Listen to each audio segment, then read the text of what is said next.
Hello and welcome to Flix and Chill with me, Luke. Today I have a very special guest on my show. Haley is here. So, Haley, why don't you please take it away and introduce yourself? Hello there, Luke. Thank you so much for having me. My name is Haley. I'm a friend of, I think, a frequent guest on your show, Shane Kanto. He and I went to college together, and he's given me the opportunity to, branch out a little bit, chat with a couple different folks on their different podcasts, and it's hmm been a great time. So I'm really excited to get into some movie chat with you. hmm I am a 32-year-old living in rural Pennsylvania, in the United States. That's the East Coast. hmm I lived in Boston for quite a few years, and I still work at an immigration law firm where I started there, but I scored a sweet remote job. Um, Nice. so I moved over from the legal function to the IT function, so now I can kind of be wherever I want. So I moved back to where I'm from, hmm where I could afford a house. hmm So like that's the millennial dream that we're trying to live through. Yep. Other than that, I've been, let's see. Yeah, I mean, I will say I'm not necessarily like a movie whiz. I'm hmm probably more of like, I hmm love movies and I will go out of my way to see things, but I would not say like most of the folks on the who are hosting these podcasts are at a level that I am not. So this probably anything I bring up today will be things that the average person's like, yeah, I've heard of that or I know about that. hmm Um, so Look, we'll see how hot my takes can possibly be, but all good. No, no, no. Look, first of all, a couple of points. Nothing wrong with being average or anything. Like, I'm also haven't seen all the movies. No, hmm like, I watch more movies than your average person, sure. But then, hmm in my circle, I'm the peasant who watches barely nothing compared to some of these guys. Like, especially hmm how many movies they log on, like, Letterboxd and stuff. I'm like, how hmm the fuck do you manage to do this? Like, I've I like can't tell you. exactly, like me neither. And I watch a fuck ton of movies, like Yeah. metric fuck ton. But your second point about Shane, great guy. Uh, I'm on many of his podcasts because he's been on mine only once because that's the kind of like Mm, thing of this show. Like until I come up with something else, one person gets here only once and that's it. So, but no, hmm I talk to him often and he's a great guy. So shout out to Shane for linking us up. So thank you for that. And yeah, third of all, so you lived in Boston, now you're back in Pennsylvania. hmm So you have Exactly. all the benefits of working for Boston without actually living in Boston then. Well, and to be clear, the salary is a little different. They Mm-hmm. know I live in Pennsylvania. I couldn't Mm. pull a fast one on them, but still, I mean, So do you get it it's a adjusted based on where you live? Really? yeah, this is an American system. They Mm. crunch the numbers. But I Mm-hmm. mean, this sort of like the world that I'm in, immigration, it's, more of an urban thing and just Mm-hmm. the fact that I can live like 10 minutes from my parents' place now Mm-hmm. and still work for the law firm I work for is very generous. So Mm-hmm. I'm doing just fine, all things considered. Like this is a small town and you know, like I said, we built a house. I'm not complaining. Mm-hmm. That's It would good. not have been possible with that money to even buy like a one-bedroom apartment in Boston, so it's just a Mm-hmm. very different world. But I'm sure a lot of people can relate to that, but this was Mm-hmm. the path we decided to go down, and I feel really good about it. Mm-hmm. It's quiet. Yeah, so I know about one thing or a few things about America. One of hmm them is technically anybody can buy a house, but it depends if you want to move to middle of bumfuck nowhere. I always see Yeah. it as like, oh yeah, if you move to like Arkansas, let's say, there's a beautiful six-bedroom house that's for like $60,000, and then but the catch is well in a 1 hour radius of that house there's nothing. So like Yeah. yes, you can have that beautiful house, you can for relatively cheap, but you also need to live in Arkansas in the middle of bumfuck nowhere. And I'm like, yeah, this is. And then you have places like Boston, Los Angeles, New York, where even a small condo, like one bedroom apartment here, it would be one bedroom flat, would cost you arm and leg. Yeah. Well, I think for many people in a similar position, what you really have to ask yourself is like, how much do you use what Hmm. your city is offering you. Because Yeah.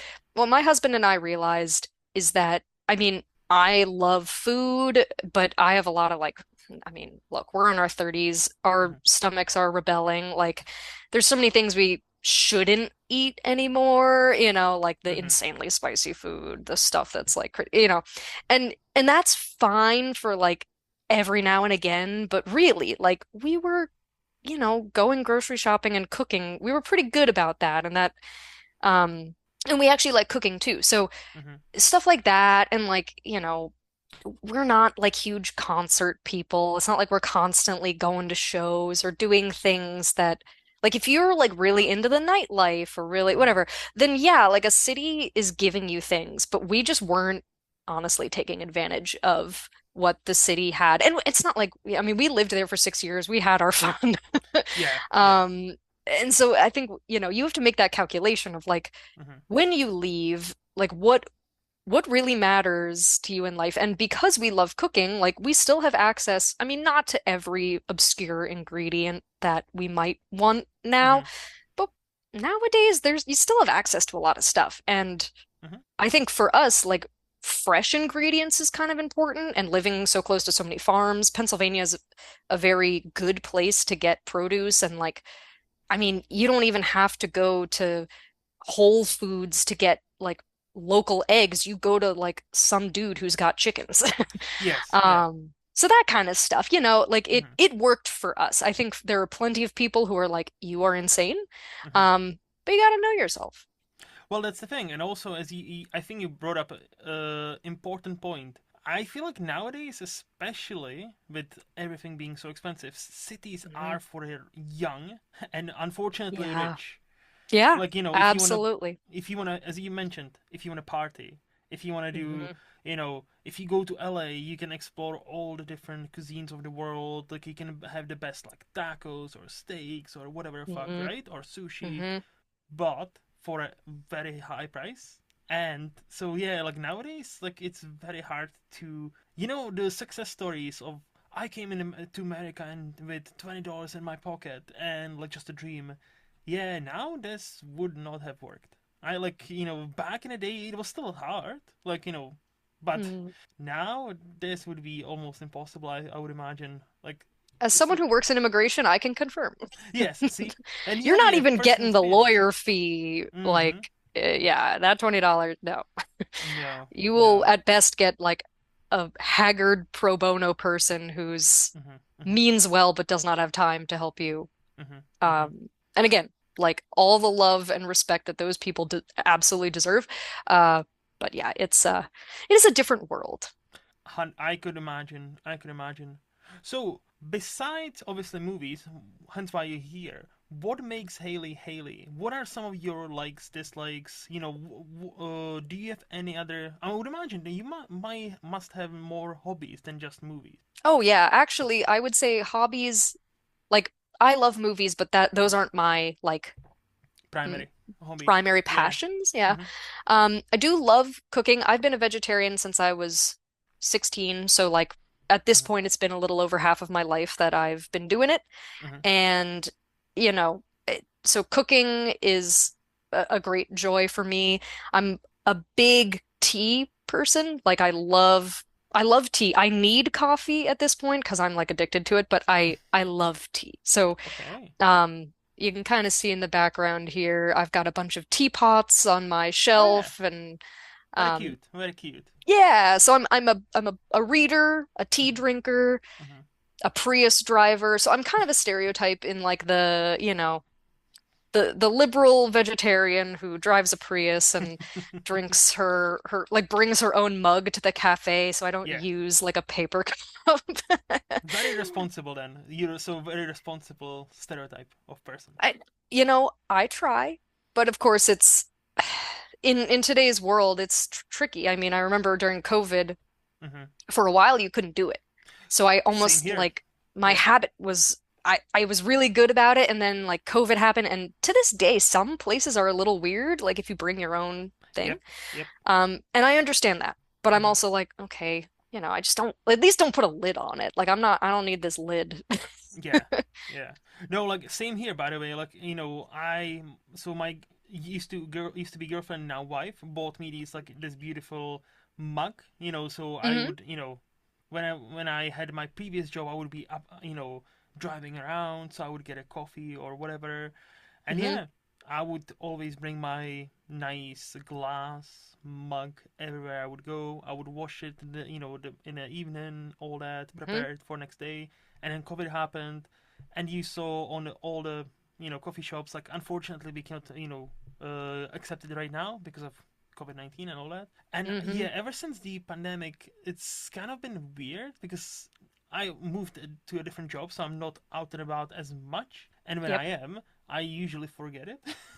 Right. And we have quite a Yes. few mugs now, like so I try to be better about that. But you mentioned tea, so like you're Hmm. big into tea. What is your favorite? I don't have one favorite Okay. because I really do like everything, but Mm-hmm. I've been more into herbal Mm. lately just because I started off, so I'm a Canadian American. My father is born and raised in Canada. I'm a dual citizen. We live in Nice. the US, but half my family's in Canada. So I was raised on like the British tea tradition of, you know, a black or orange pekoe tea, With milk, milk? sugar, Yeah. you Yeah. know. Mm-hmm. And you usually take it like at night, or if people come over, it's flowing. Yes. Yes. Um, but then, like as I got older, I'm like, there's so many kinds, and it took me a while to get away from the caffeinated kinds. I still, like I said, I'm a coffee drinker too. Like it's not that I have anything against caffeine, but again, as you get older, you're like, oh, I can't sleep if I drink this past a Mm-hmm. certain point. And so I love my like evening tea. And so I've, I'm not a huge fan of chamomile. That makes me feel like I'm sick. Mm-hmm. Like it just reminds me of being sick. So basically anything else, like a good fruity blend, or I'm a big fan of I know this is a polarizing thing. Some people are like not into licorice, but I like licorice. Um, Oh. Licorice tea. Like a Yeah. warm back of the throat kind of licorice tea Mm-hmm. is nice. Mm-hmm. But truly, like there are very few that I don't like. And I play around with the decaf blends, the Mm-hmm. naturally decaffeinated teas. Mm-hmm. So, and a good chai. I even have some blends that don't have tea in them, but it's just all the spices, and then you could like brew that with some milk. And you in Oh, the nice. UK are spoiled with like your access to good chai, which Yeah. here, I mean, Yeah. forget Yeah. about it. No, it is pretty good here, and you get both great teas and, as you Hmm. say, chais, great Hmm. coffee. So like we are, well, depending where you are, I guess. Like in England, for example, Sure. yeah, we have plenty, or they, sorry, I live in Scotland. They have Oh, okay. great teas. However, their water is shit. So their water is no, I'm not even joking. Their water is so hard. If you want a Mm. decent coffee, uh, basically, and your coffee shop or tea shop doesn't do this like chemical magic where they soften their water, it's not gonna be great. Like, Interesting. yeah, whereas Scotland has one of the best waters in the world. Like, I'm not Mm. biased at all. I'm not, no, but genuinely, we have such a great water for teas, for coffees, to drink. Beautiful. Also, you said you had a Canadian passport. Not a passport, but I have Oh, citizenship. wait. So can apply for a passport then? I could, but to be honest, it's bureaucracy. I But think if I don't you would travel think? internationally, Mm-hmm, depending on where, mm-hmm, I mm-hmm, might consider going through the hassle because I'd rather present myself as a Canadian than an American. But it's a whole calculation where you're flying out, mm-hmm, mm-hmm. and again, working in immigration, I think I'm a little more sensitive to you might think like, well, I'll just use my Canadian. It's like, well, but I don't know. It kind of messes with there's a logistical consideration there. And I think in Yeah. the EU it's different because it's so obvious that people are all going everywhere and you've got like the Schengen lines and all this stuff that's Not sort of anymore like, here. uh-huh, that's fair, Brexit. that's fair. Brexit. Ah, I man, know. I'm Tell sorry. tell me about it. Tell me about it. But No, so you're not yeah, one of them. So you're not one of them liberals who I'm gonna move to Canada. Like when a certain somebody became president twice. You're listen, not. I thought about it. Ah, here we go. I thought about it. Mm-hmm, And, as somebody, I think the tricky part is so as I had said, I've worked at this immigration law firm for like going on 8 years. mm-hmm, And labor laws, like I can't work for that firm if I leave the country. So, Hmm. I would have to find a different job. I've actually done some internships in Canada in the immigration space, and it's a happier place over there. I mean, it's been a while since I've Hmm. been in that world, but it was a very different story. But it's just, it's a different type of immigration. I've kind of specialized in US at this point, so Hmm. it would almost be like starting over. And as Hmm. much as I like that it's an option, um, I think I should stay here and vote, Yes, yes. But also, I'll especially where I say, live now.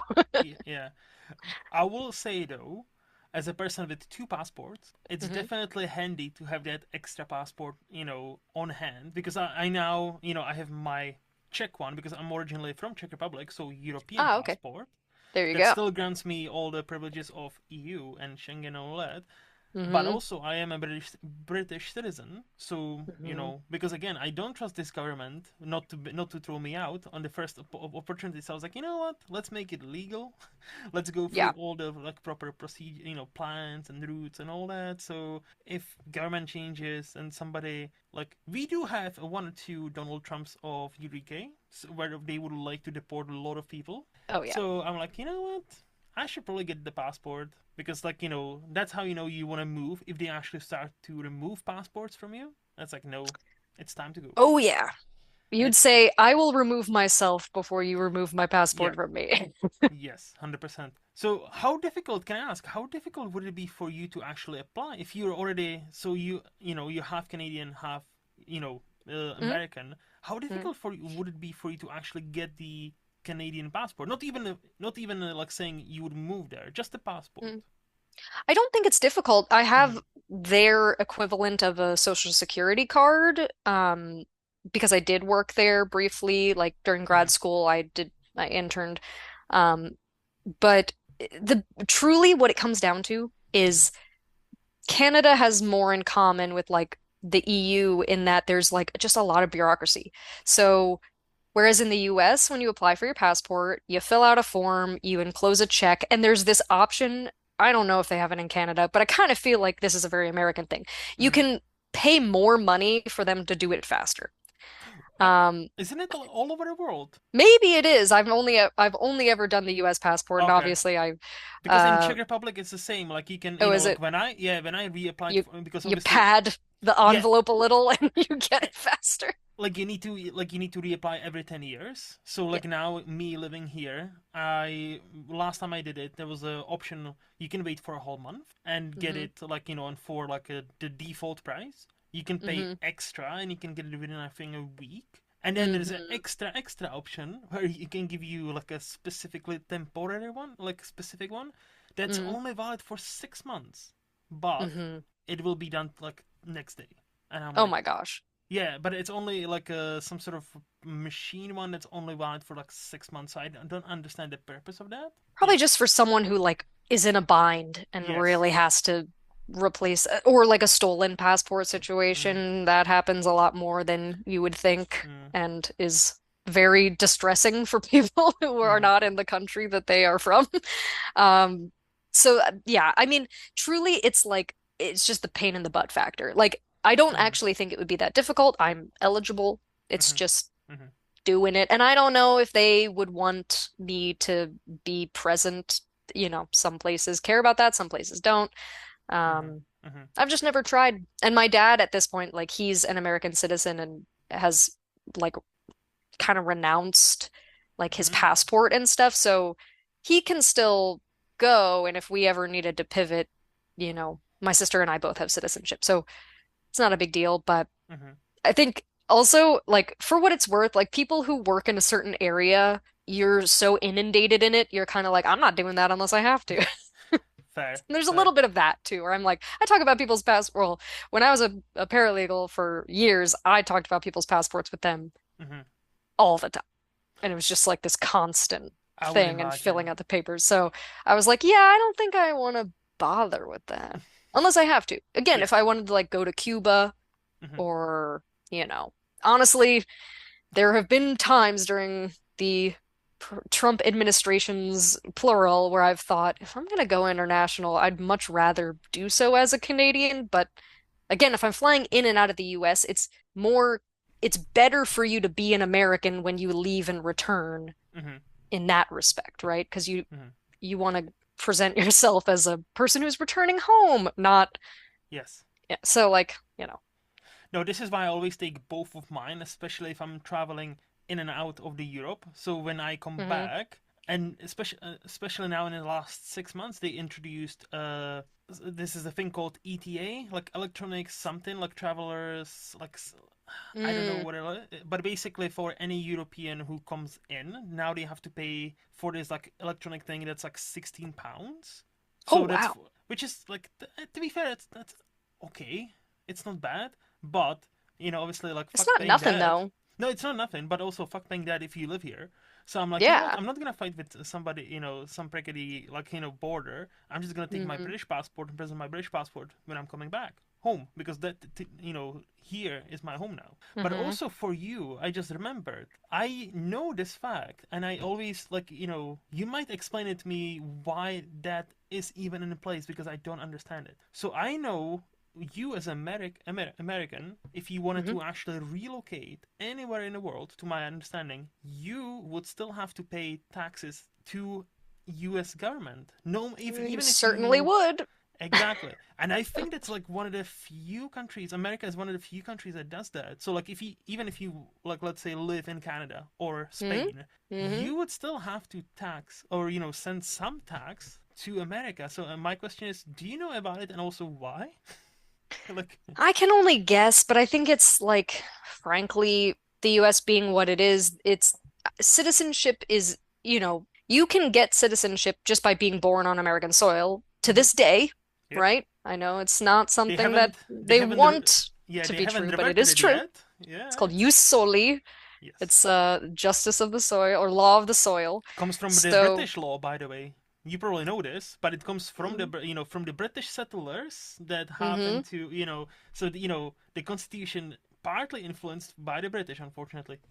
But sorry, continue. No, not unfortunate. I think that that's a good thing because the alternative is jus sanguini, which is like the law of blood, Hmm. meaning you could be born anywhere to someone who's an American and that makes you American. Whereas if you're born to someone who's not American, you're not.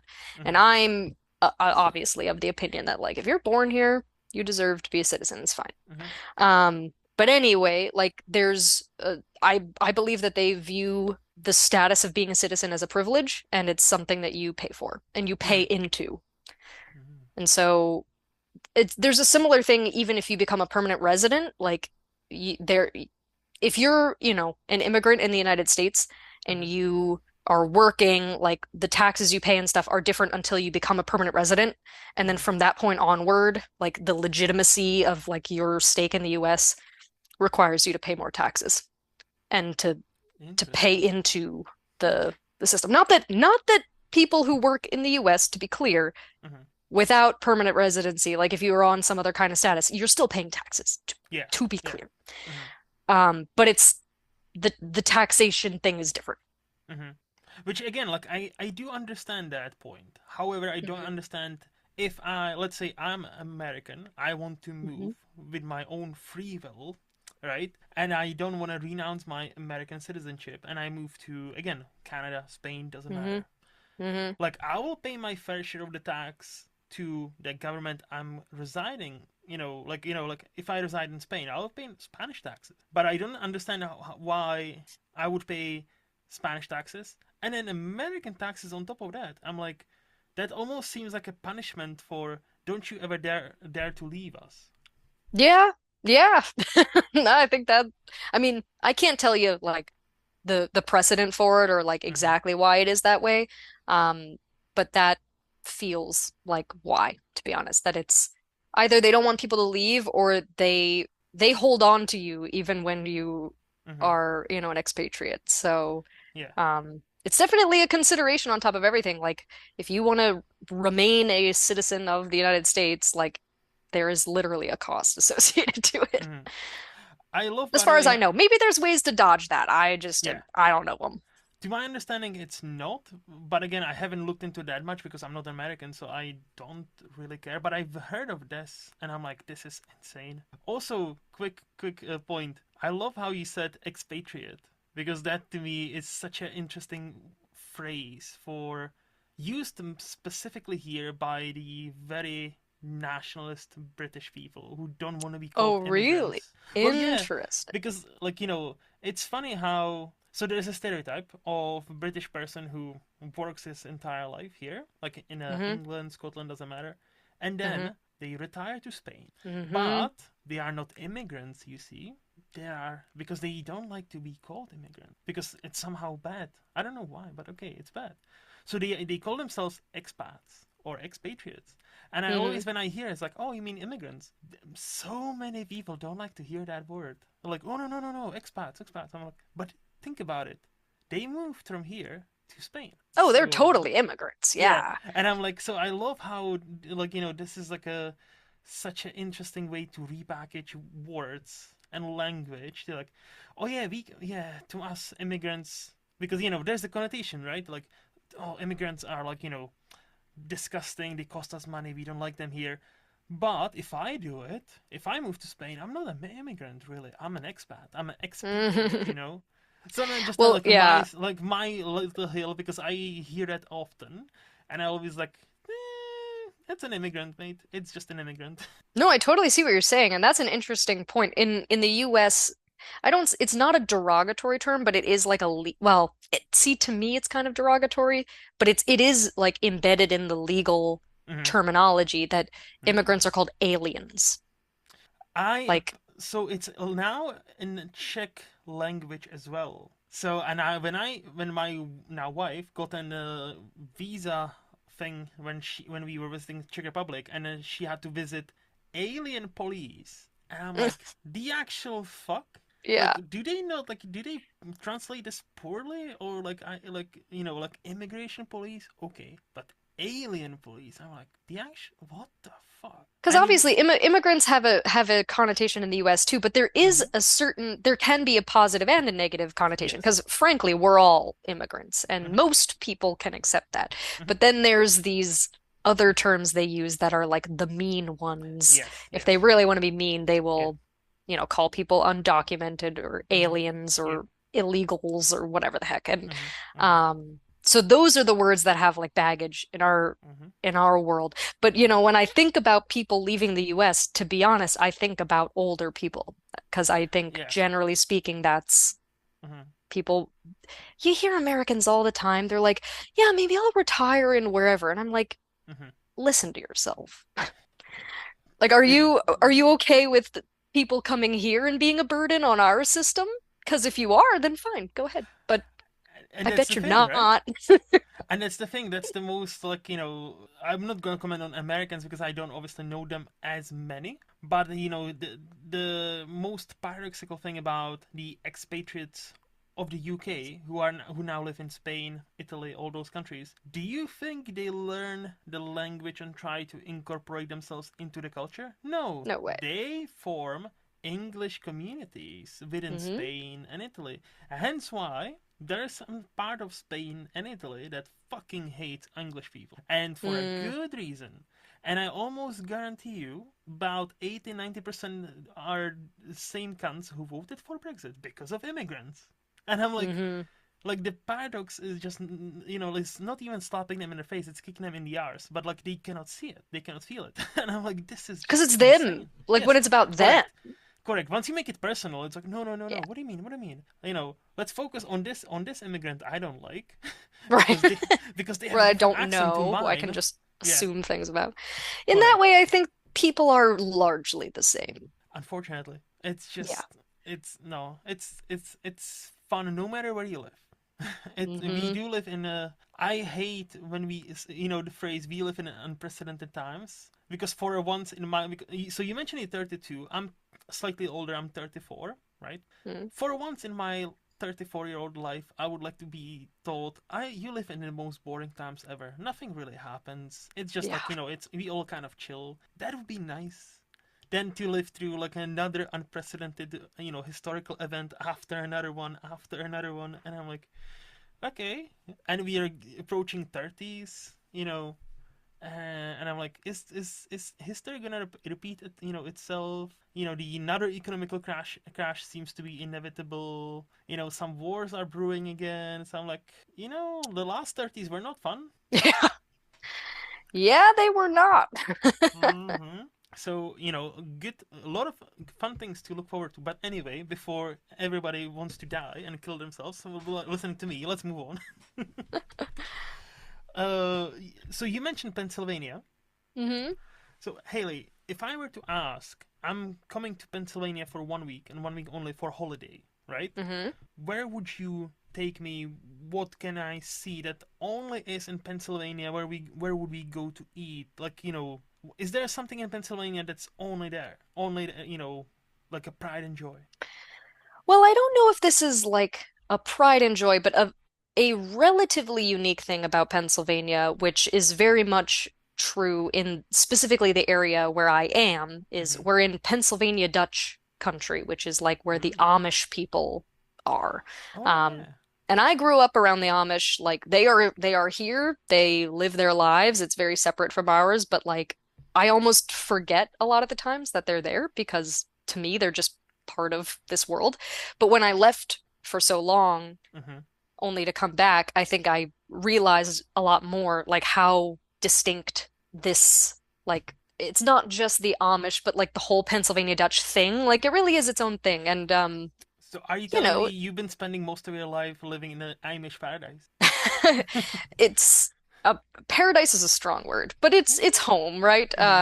Mm-hmm. And I think there's something interesting about it all. Like I find it more interesting now that I've been away, and of course people would ask a lot about it, and I Mm-hmm. didn't, to be honest, I didn't know because I Mm-hmm. just wasn't like to me there's nothing weird about the Amish. I'm like, yep, they're there, okay. And like clearly they've got their thing figured out. I don't know a ton about them because I just leave them alone. That's what Mm-hmm. they I mean, I buy their dessert, which is excellent. I Um, hear good things about like their cuisine and like their food, like Amish food. Like you're like the third person who mentioned if you're in America and there's mhm. Amish around, you go and eat there because they have some great food. It's just very, basic, but like homey, Yeah. a lot of fat, a lot hmm of just Butter. everything that makes stuff good, hmm hmm you hmm know. hmm So yeah, this area is good for that. The hmm town that I live in, specifically Lebanon, we have our own bologna. And again, I'm a vegetarian, so not I'm this I don't have a lot of skin in this game, but um hmm every year the instead of like a ball drop for the new year, there's a bologna drop. So it's sort of like a tip, like there are people who would know about Lebanon bologna, even like a couple states away.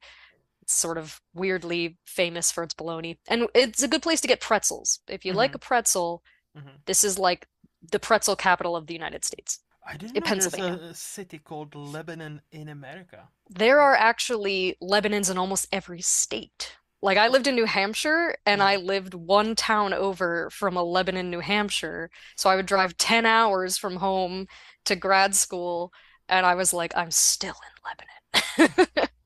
That is But yeah, I don't know why. okay. It's pronounced Lebanon, not Lebanon, like the Yeah. country. Yeah. I don't know. But it's actually a very common town name. So I'm in the Pennsylvania one, but you'll hmm see them hmm in almost every state. Okay. All right. Yeah. And let's see. Oh, I also made a note. I'm about 40 minutes from Hershey, Pennsylvania, which is Mm-hmm. where the chocolate Mm-hmm. factory started. And there's an amusement park, Mm-hmm. a pretty good amusement park. These days it's very crowded, but I think most amusement parks are. But it's got a water park Mm-hmm. um and it's the theme is chocolate, which is fun. I mean, I'm not Makes saying it's sense. the best chocolate. I'm under no like misconceptions about that, but it's an experience. And of all the themes, like candy as a theme is a fun idea. So it's like a real life like Willy Wonka chocolate factory almost. There is like a part that you don't even have to pay to get in Mm-hmm. outside of the amusement park called Chocolate World. And you can Mm-hmm. go on a little ride that tells you how the chocolate's made, and at the end you get a little sample of chocolate. And then there's just like every kind of chocolate themed thing to buy, and there are like chocolate activities. You can like build your own candy bar, and they have like hot chocolate flights to try different chocolates from different parts of the world. Like it's just a very, as again, as someone who just likes food, Hmm. it never got old. I mean, I was like born and I did that from the day I was born, and I'll Hmm. still go. See, only thing that's missing in that picture is Oompa Loompas singing about like how chocolate's being made and endangering kids, and it's basically Willy Wonka. Well, I'm 5 feet tall, so when I'm there, Are you? and if I have a good tan going, then I'm like three-fourths of the way to the Oompa Loompa.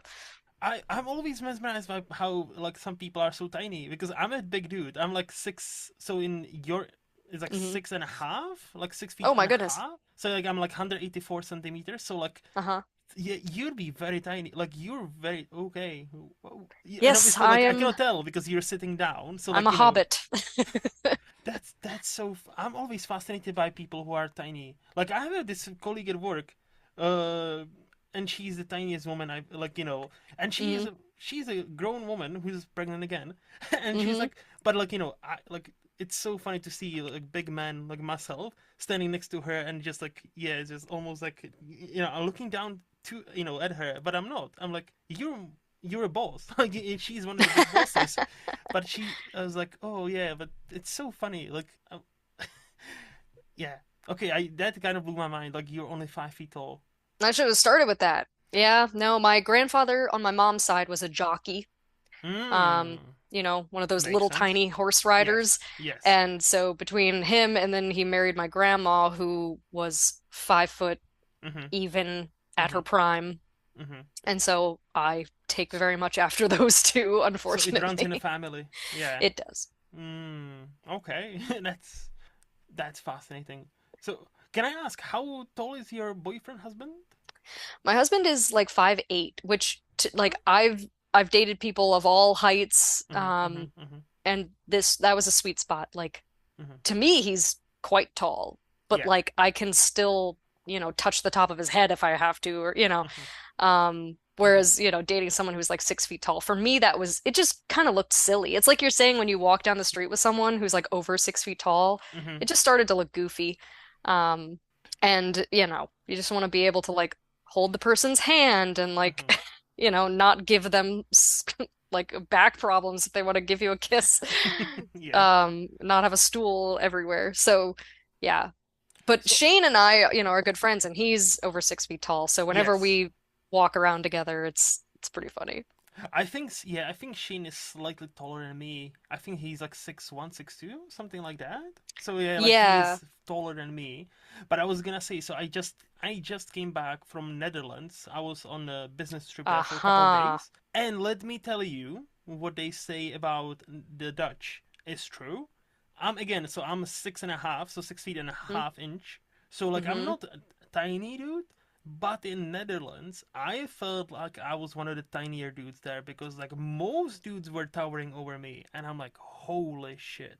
Like genuinely, like there's like most of the time where if I travel, like I'm usually like one of the tallest people around, Mm-hmm. or one of the taller ones at least. In Netherlands, no.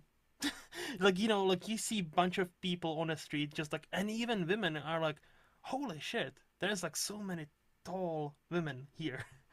So I was It's a bunch of mesmerized. I was like, supermodels walking around. also, yeah, also most of them are like, either a proper like stunning is like, hey, this supermodel is riding a bike right now, Hmm. or like she is very cute. Like she's not supermodel, but she's very cute. And I'm like, like do they hide like a very ugly people? Do they not have them here? Like where all my bros at? Like like hey, I felt very underrepresented. There. Like I'm like where do they hide all these ugly people? Like I don't know, but it's a experience. So like if you want to feel proper like like a hobbit as he said, travel to Netherlands and you can just be genuinely in a land of giants. Yeah, I mean, I've never been, but I feel like it would be interesting for sure. So the place I've been to, from if I understand correctly, it's pronounced Groningen. It's called Groningen, but it's pronounced Groningen because that's Hmm. Dutch in a nutshell. Great funny Hmm. language. Shout out to Chris if he listens.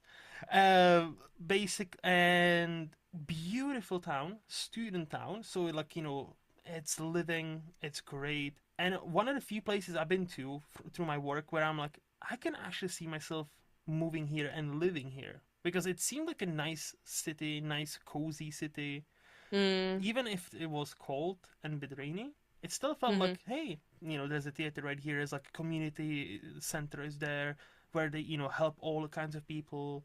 And you had like, nightlife was buzzing. And I was like, okay, that's very nice, very nice. So like I could, one of the few places I've been to where I could imagine like I could actually live here, like move there. So I'll say that. So for people who are Mm-hmm. unsure about visiting Pennsylvania, you could go Mm-hmm. to the Netherlands instead. Maybe that's the better call. I was gonna no, but I was gonna actually come back to that because you mentioned Hershey's and the hmm Hershey chocolate. So I cannot speak to it fully. I've only had the Hershey's we have here in the UK, and I Mm, don't know if it's the same thing. But me, as a chocolate person who has an incredible chocolate tooth, like, and hmm that's my weakness. hmm Hershey's wasn't my favorite, and I wondered, like, what's your stance on it? No, for sure.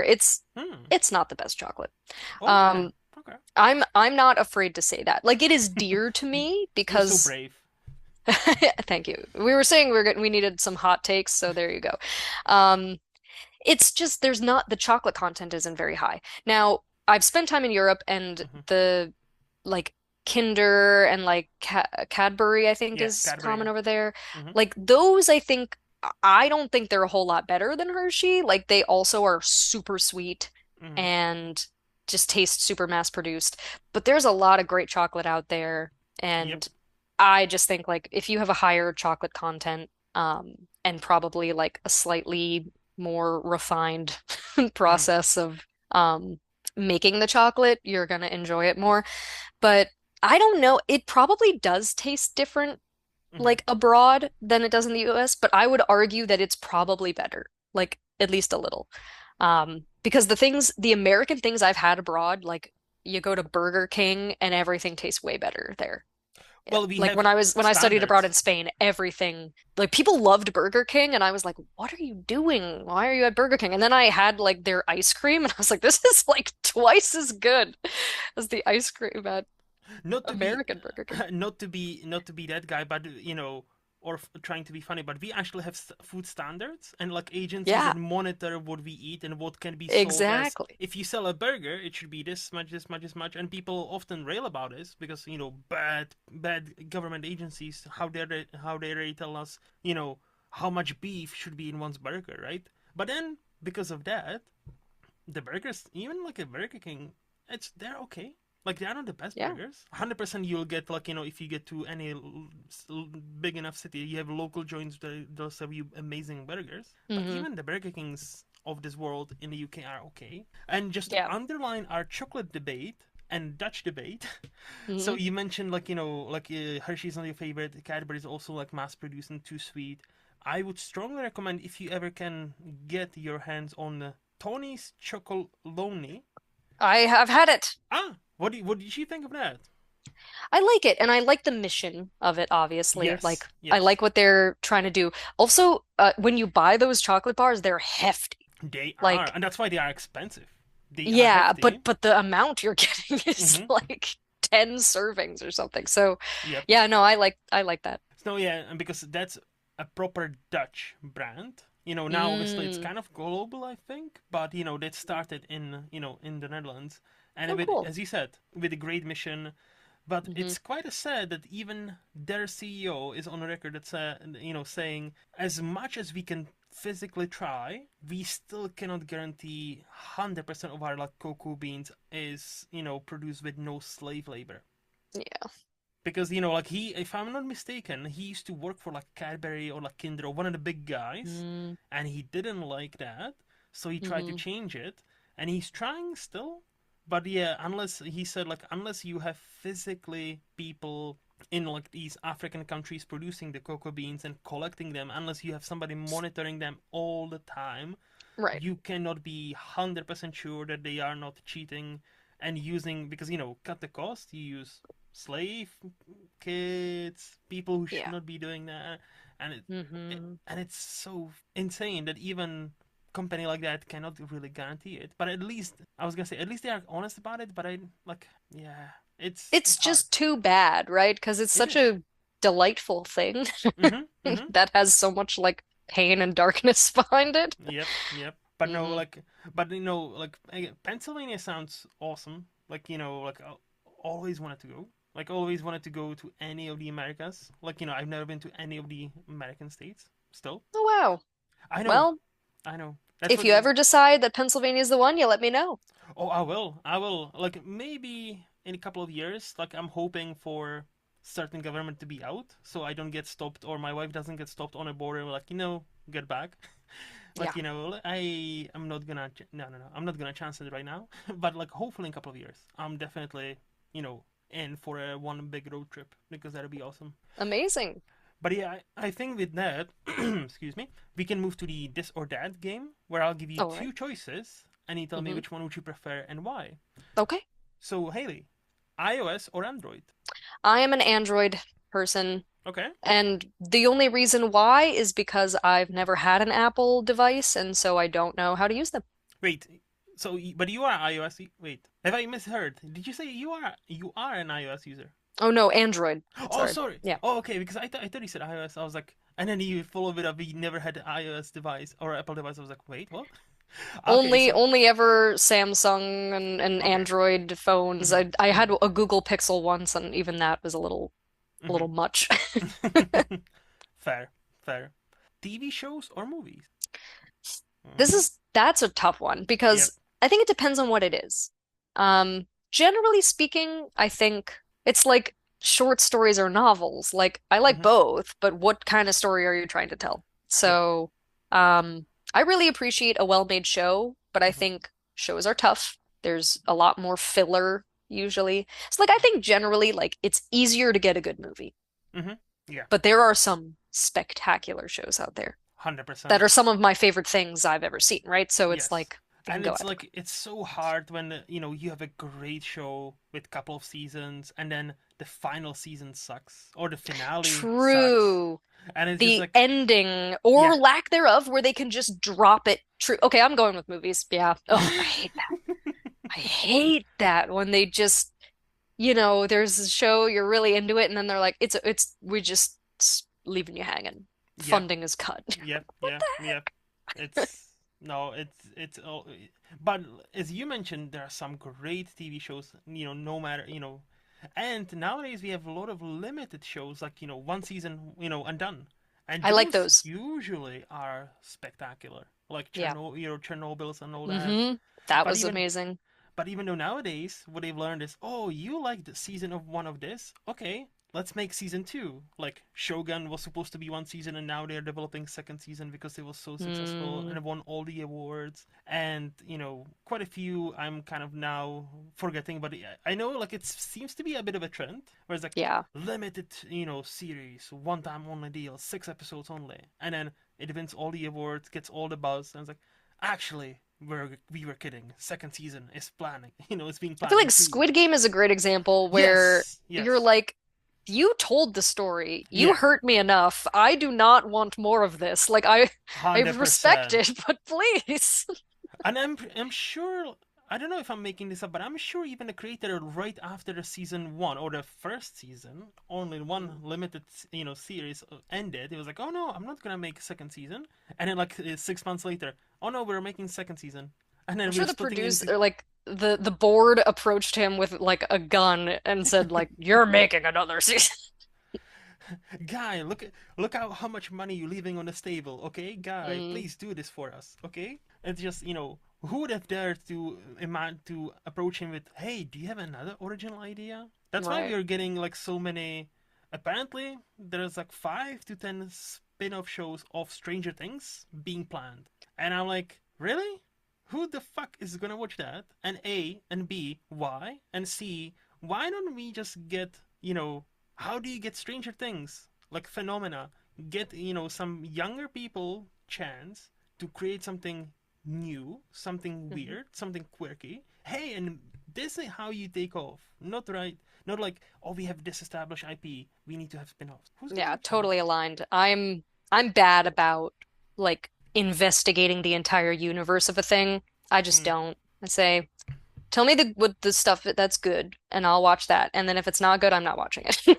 correct, correct. But yeah, so Generally. same. So you kind of answered this one before, but I'll Okay. ask this question anyway. Tea or coffee? I thought that was where, Yep. yeah, so I mean, for much of my life, I only drank tea. Like I grew Mhm. up drinking tea. Mhm.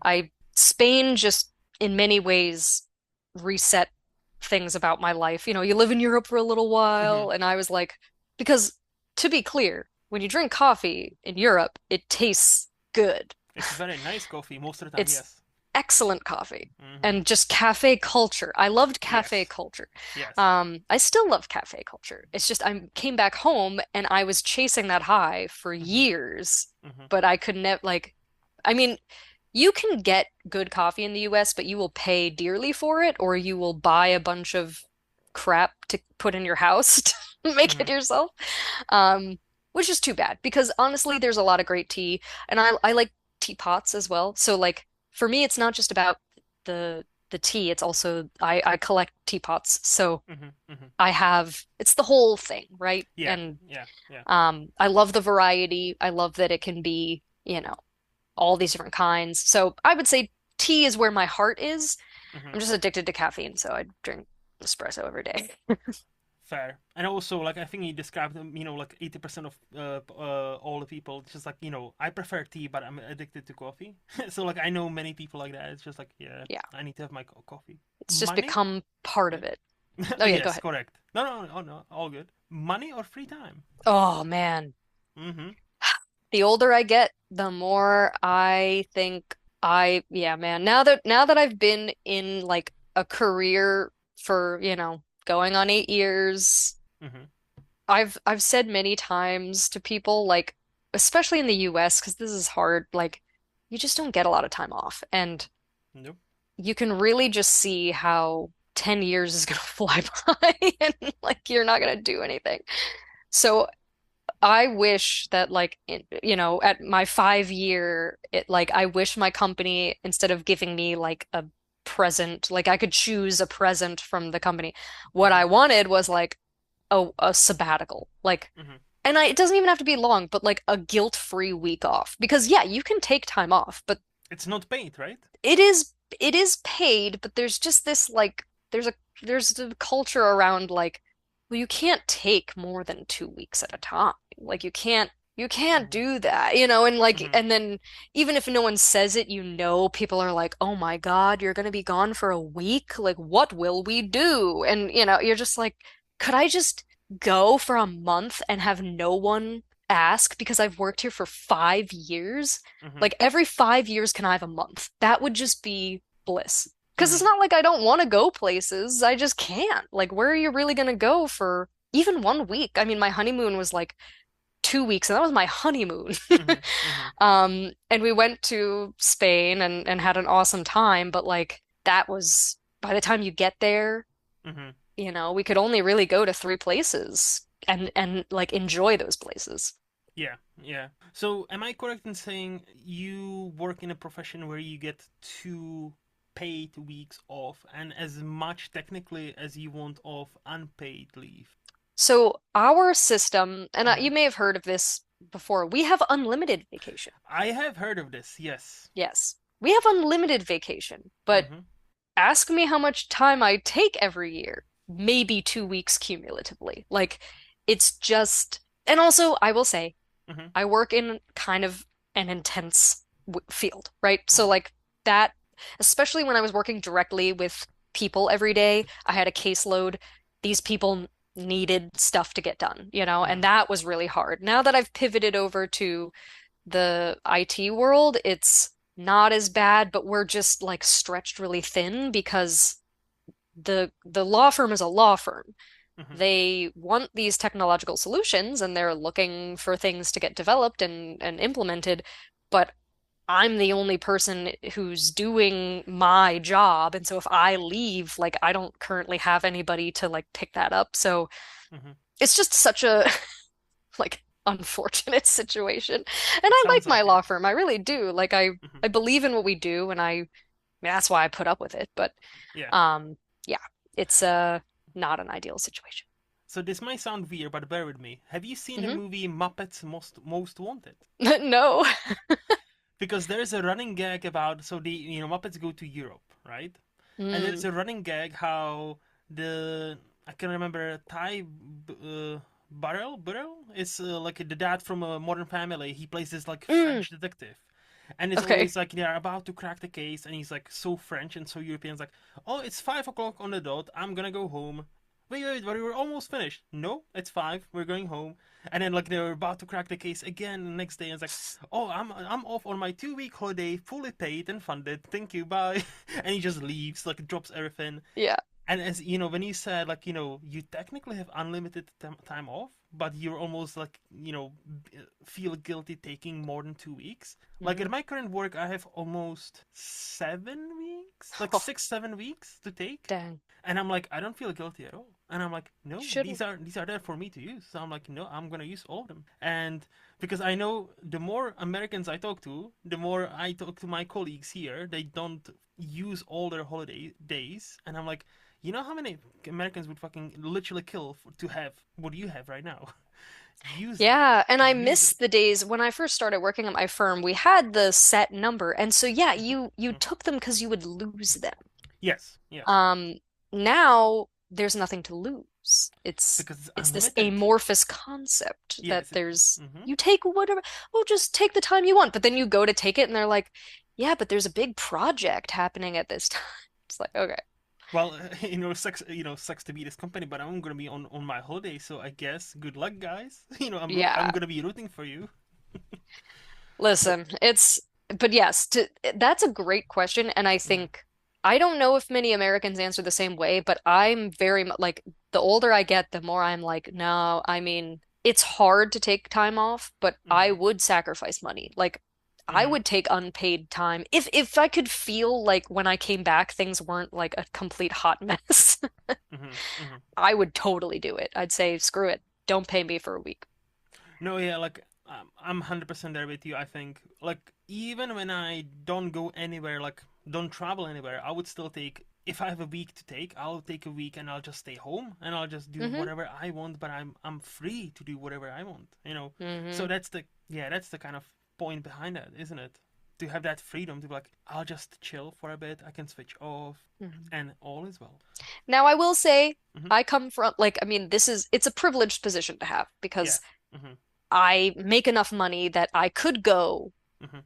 like time without getting paid and not like be in a terrible situation. And a lot of people are not in that position. Yeah. So Yeah. I will give that caveat. Like, I'm very fortunate, but holy crap. I mean, Hmm. I Hmm. don't, yeah, like I'd like to live a little.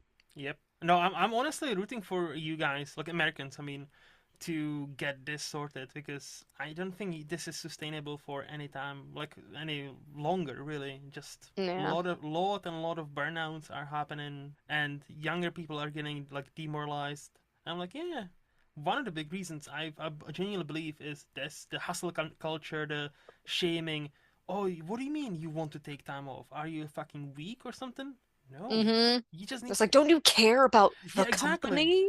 We are a family here. You don't turn Yeah. your back on your family, as Vin Diesel would say. Like, Okay? I have a family. I'm trying to see them. Have you not watched the 10 Fast and Furious movies? Have they learned nothing? Have they taught you nothing at all? Honestly. Anyway, That's funny. honesty or other people's feelings. Mm. Hmm. Um, the Canadian in me is very diplomatic. So Hmm. I I think there's a way to gently tell people the truth, but I do think I tend to, it depends on the person and like Hmm. the circumstances, of course, but Hmm. I will sugarcoat things and do the good bad good sandwich and all of those things to try to keep things positive and not um What is the and good I and bad appreciate, sandwich? I never heard that. it's like well, I think it's generally supposed to be like compliment and then like whatever you're actually trying to Ah, criticize someone about and then another okay. compliment. Because I heard But like a I think it's sugar and whip, like it's a uh-huh. method of like give them a sugar cube and then whip them after, like so I guess the same Right. thing. But Okay. then you give them another sugar cube is the idea. So that Uh, the thing that you wanted to kind of like Yeah. get at is in the Yeah. middle, but you like start soft and then you end soft. Now, will they have forgotten the important part in the middle? Maybe. So there's Mm-hmm. I'm not saying that, I'm not saying this is the right way, Mm-hmm. but I do know myself and I don't like making people sad. So I think sometimes maybe I'm a little too soft Mm-hmm. on, the important stuff, but Mm-hmm. like, if you're really close with people, I think they know you well enough to be like, well, if she's saying this to me, then I guess it's pretty bad. Mm-hmm. Yeah. No, I understand what you mean, but see, for my money, like just give it to me straight because like I really don't like when people because I know many people like you, like before they give you the bad news, they are trying to be very positive about it. And Mm, and already from the tone and from the like the body language, you can tell something bad is happening, is gonna happen or is gonna be yeah. sad. So I'm like, don't sugarcoat it for me. Like, okay, just give it to me straight, please, because like that always like pisses me off. Because I'm the like very much straight. Let's talk about it. We're both adults, but I Hmm. understand not everybody's like me. So I understand many people wouldn't like that. So there, as you said, there's a balance to be had, and you need to know your audience. Yeah. Yeah. Yeah. So next one would be summer or winter. Neither Ooh. spring and fall. No, Nice. if I had to choose between the two, I think maybe winter. Like Mhm. both my husband and I aren't great with heat. We like we'll both go to the beach, but we're not like beach people. And Mhm. so I think when you go outside and it's freezing, like a sunny, cold day is really refreshing. Mhm. Um, Summer is a nice time, but when you get too hot, it's like I think it's easier to get cranky when you're like really warm Mhm. as opposed to like when you're chilly, then again, I'm a coffee and a tea person, but I'm a hot coffee and hot tea person all year round. Yeah. Um, in Boston, people are big in their on their iced coffee, Yes. Yes. iced coffee. And I'm like, it's kind of messed up, guys. It's just watering down your coffee. It's just gross. But like in the summer, there are days when I'm like, oh God, maybe I shouldn't get the hot one, but the hot one's just better. Mhm. In the winter, I'm justified. Yeah, that is true. That is true. Okay, and in Pennsylvania, how does that look like? Like, like because winter, if I'm not mistaken, do you get a lot of snow? We get some. So like Some. it's a very moderate place. Like Okay. we do get snow, but not a ton. When Mhm. I lived in Vermont, New Hampshire, that was like an inhospitable environment. Ah. It was beautiful. Like Mhm. there is beauty in the like Mhm. an extreme snowy place like that. Um, but it was like I don't know how people lived there before electricity. Like it's crazy. But here it's you get all four seasons, but they're Mhm. very like they're pretty mild, which is Yeah. nice. Yeah. See, I always say like there's a beauty in the snow as long Hmm. as you're, living comfortably inside of If you're your own inside. house Yeah. and you don't have to go out that day. Then you can admire all the beauty, be all poetic about it and that. But like, the Mm, moment you need to actually step outside and then maybe slip because there is an ice underneath, or like, you try to drive someplace and suddenly discover, hey, I'm in a new Fast and Furious Tokyo Drift or Pennsylvania hmm. Drift. It's like, ooh, yeah. Coming from a country that is like that, it's like, yeah, that's fun Right. times. Fun I mean, times. we have ice, but it's really not like we don't have a tough time. Yeah, It's yeah. manageable. Yeah, so if it's very moderate, I would imagine it's just kind of like It's Scotland. mostly cute. Yeah, like what we get here is if we get snow here, it's mostly for like 4 days. Where Mm, what I mean is, first day snows, and the hmm. fourth day nothing is left. Everything is just melted. Oh. So it's like we get maybe all overall 2 weeks a year where we kind of have snow, but Hmm. it doesn't. It rarely lasts longer than like 4 or 5 days. Hmm. So yeah. That's kind of how I mean, here it can fluctuate a fair amount. We have Mhm. some winters where there's a lot of snow, Mhm. and then some winters where we barely get any. Mhm. Mhm. Okay. Okay. Yeah. So probably the most important question of all: Okay. ninjas or pirates? Oh, that's tricky. I think pirates. Mhm. Mhm. I kind of like a rebel. Okay. an underdog. And Mm-hmm. yes, they're criminals, which Mm-hmm. is not ideal. I'm not Unfortunate, yeah. condoning people committing crime, but there's usually like a Robin Hood kind of thing going on where like what the ones they're stealing from are usually like The rich, yeah, the big guy, you know? yeah. Um, and obviously I love the Pirates movies growing up. Those were awesome. Yes, yes, they are. Yeah, I don't know as much about like ninjas. I feel like they're very disciplined and Mm-hmm. it's like the opposite of pirates, and Yeah, I just think I would vibe more with the pirates. yeah, that's sensible, sensible. What's your stance on rum? Rum? I Mm. like rum. All right. I love, See. if it's hot, I think the thing that I have against summer is that most of the time in the summer, you're Mm-hmm. not at a swim up bar drinking a rum-based drink. If I were at the swim up bar drinking a rum-based drink, I love summer. Like, Mm-hmm. bring it on. It can be as hot as any, like, whatever, no problem, because I'm in a pool with my little drink that's got a little umbrella in it, and it's probably rum-based, and I'm having a great time. But Mm-hmm. Mm-hmm. most of the time, it's not that. It's me, still going about my day to day. And when I lived in a city, I mean, like hot city is just the worst. It smells. I mean, Boston's clean and it was a nice place, but it's just, ugh, it's not good.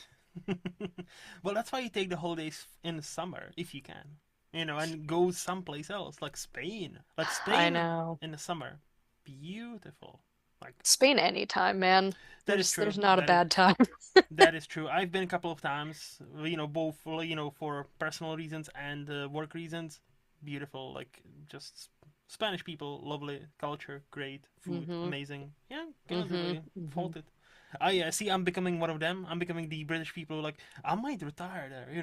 Who knows? We'll see. I mean, the dream, I think for most people, it's like you should be able to, if I could go Hmm. once a year, I would. Like, that is the dream. Someday being able to, like, just say, all right, this is the Airbnb that I go to every year.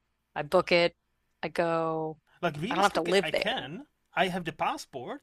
My Hmm the travel the one plane usually is one plane and it takes like 3.5 hours, so it's not that bad. That's not And bad if at you all. book everything in far in advance, it's not that expensive. But now like I've been there many times, so like I want to travel a bit more outside. Like like I still haven't been to Italy and all Sure. that. So, but no, like yeah, if you can, it is great. And again, if you plan it ahead, it's not that expensive. But obviously, if you're flying from America, it'll be fucking expensive because. It's always expensive. And it's tricky for me. I'd like to go. I've been to a number of European countries, but the reason I haven't been to more is because I'm like, but I could just go to Spain. And like Ah. 3 times I've Mhm. just gone to Spain Mhm. Mhm. because I love it so much. And I do speak Spanish. So like that, Oh, nice. it's like I speak it, Mm. I really became immersed and mastered the language there. So like I speak that Spanish. Mhm. Mhm. Um, and yeah, it's just like my happy place a little bit. So it's really hard when it's like, well, I could go somewhere else, or I Or. could go to this place I know I like. Mhm. Is there a specific city in Spain you love? Yes, I Tell studied me. abroad in Granada Oh, in the south nice. of Spain in Andalusia. Mhm. Such a wonderful place. I don't think I've been It's Granada, but I've been to Malaga, which is kind Malaga's of. cool. Yeah, yeah, yeah. And Valencia also is like quite nice. Yeah, yeah, like because that's kind of like southern kind of places. hmm hmm Yeah. I just love the like Arabic influence from their history in Mhm. Granada. The architecture's cool. Mhm. I've been to Morocco, Oh, I but haven't actually. I and everyone on that trip got miserably ill. Oof. And I had to be honest with myself. Like the Sahara Desert was incredible. Like that Mhm. was so cool. Definitely, I've never had an experience like that. Um, but a lot of the like city stuff, like Granada really has some little areas that pretty much capture like what that is. And Mhm. I don't get miserably ill when I'm there. So like in the end, after I came back, I was like, I don't know. I think you could just kind of I'm not saying like there's obviously a lot to experience in a place like Morocco, but Mhm. if you want like Morocco light, Mhm. and you don't want any real risk of food poisoning, Mhm. Go to Granada is Granada. right there. Yeah. And like Mhm. it's Spain, you can use the euro, Mhm. like Mhm. yeah, so I love that the really old part and like the Alhambra is awesome. Like I go every time, never get tired of it. I don't know, it's a beautiful place. And It is. yeah. So, It is. And I haven't been to Granada, so I cannot comment on that. But I've been to few towns and cities. Very well, beautiful. the best thing about Granada, which I Mm, didn't tell me. know when I went there, but obviously tapa culture is huge in Spain. Yes. In Granada, when you go to any bar, you order a drink and you Mm-hmm. get a free tapa with every drink. Oh, They very have nice. whatever tapa that they give, Mm-hmm. but it could be anything. Like there, some places it's just like a plate of olives, but Yeah. some places they'll give you like a mini hamburger. Ooh. Or there was one place that would give you a sushi tapa, Hmm. with like two pieces of sushi for each drink, and it's complimentary. Like that is Granada's culture. Like That is pretty you, cool. it's so cool. And as a student, it was like you knew you were gonna drink, Mm, but you were like food, like I should eat, but like it's I only have so much money, and you could just pay a couple, like a euro and a mhm, half for like a little glass of wine, and you just kept drinking, but they just kept bringing these little bits of food. It's mhm. great. That sounds amazing. To be fair, like now you're selling me to going to Granada. Yeah, forget everything else we said, people. Go to Granada. That Well, is the place to go. I freaking yeah, love it that's there. that's the It's lesson. That's the lesson of gorgeous. this podcast so far. Yes, But go wear to comfortable Granada. shoes because those roads are merciless. Mm-hmm. Like Yep. winding. That is an ancient city, and you can tell. Mm-hmm. Noted. I will definitely do that. Last question: free All will right. or destiny? What was the first one? Free will or destiny? Oh. Mm-hmm. Hmm. I'm more of like an existentialist person, so I like the idea of destiny a lot, Mm-hmm. but I don't believe it. I think that we have to create our own, which is for the best, right? Because even though there's responsibility, like I think a lot of people would rather believe like, and I'll say I'm not a religious person. I was Mm-hmm. brought up in a Christian faith, but I'm not religious. Um, and actually, I think one of the big things that was tough for me was this, like, when I really asked myself, like, do I think there's like someone up there pulling the strings? I just don't believe that. Mm-hmm. Um, The the more universe. I, yeah, like but it's so tempting. Like, it would be so comforting if I Mm-hmm. could truly believe that that's what's going on. I just don't. And so, yeah, like, you kind of have to be responsible for stuff. Now, I believe in like gut feelings. I Mm-hmm. believe in like the parts of you that know things that you don't consciously know. I put stock in that to an extent. Mm-hmm. Um, because there are layers of experience that we're not actively cognitively like considering. Um, but I don't think that like when you're born, your path has been set or anything. Yeah, it's so funny. Like you worded it exactly what I always say about also not being religious. Mm, And you said it'd be so comforting if I believed it, but I cannot push myself to believe in it. And I'm exactly where you are. Like yeah. I wasn't brought up religious. Like Czech Republic is infamously one of the most atheist countries in the world per Oh, capita. interesting. Oh yeah, we are like religion has a very negative connotation because it's if you study our history, a lot of the Catholic Church did a lot of bad things throughout the Mm, Middle Ages, hmm burned people, mainly women and all that. So that was fun. hmm And then of course like with communism and all that. So it's like it's kind Right. of interlinked for many people. So we're like yeah, fuck this. But I always like when I thought about it more like as I'm growing older, I always arrived at that same point. It's like it would be a very comforting idea to believe, hey, no matter what happens, there is a god or entity watching over me, or when I die, I'll go to a better place. It hmm wasn't Yeah. anything. Just it wasn't an all. My life wasn't just a random thing that just happened. It has some hmm sort of purpose. I will be. If I was a great person, I'll be rewarded. If I wasn't great, well, I'll be fucked. But hey, there's always a chance. And but I never could push myself to be like. But I don't really believe that. Yeah. Right. And again, the more you learn, the more you read, it's like you start to notice like if that was true, like proper true, why is religion so geographic based? Like how come there's no Christians in Thailand, but there's a fuck ton of like Buddhist in China? and all, how come there's many Muslim people, and in Pakistan, but not many Christian? It seems to be very Mhm. region based, isn't it? It's like it's almost like you born and you get introduced to a system, and most people don't question the system. I don't know. Yeah, Just spitballing. I respect people who are religious. I Hmm. think there can be good things about it, but the other rough thing is like someone then has to be right and everyone else has to be wrong. And That's the other thing. Yes. I don't actually feel that way about almost anything. Hmm. Like I live in the gray a lot, like the liberal arts world of, Hmm. with a lot of political issues, a lot of existential or philosophical issues, there is not one right answer. There's Hmm. where are you coming from and how does where you're coming from weigh into what you think? And Yeah. so you have to consider those things, and religion is just too much like, okay, we have it figured out.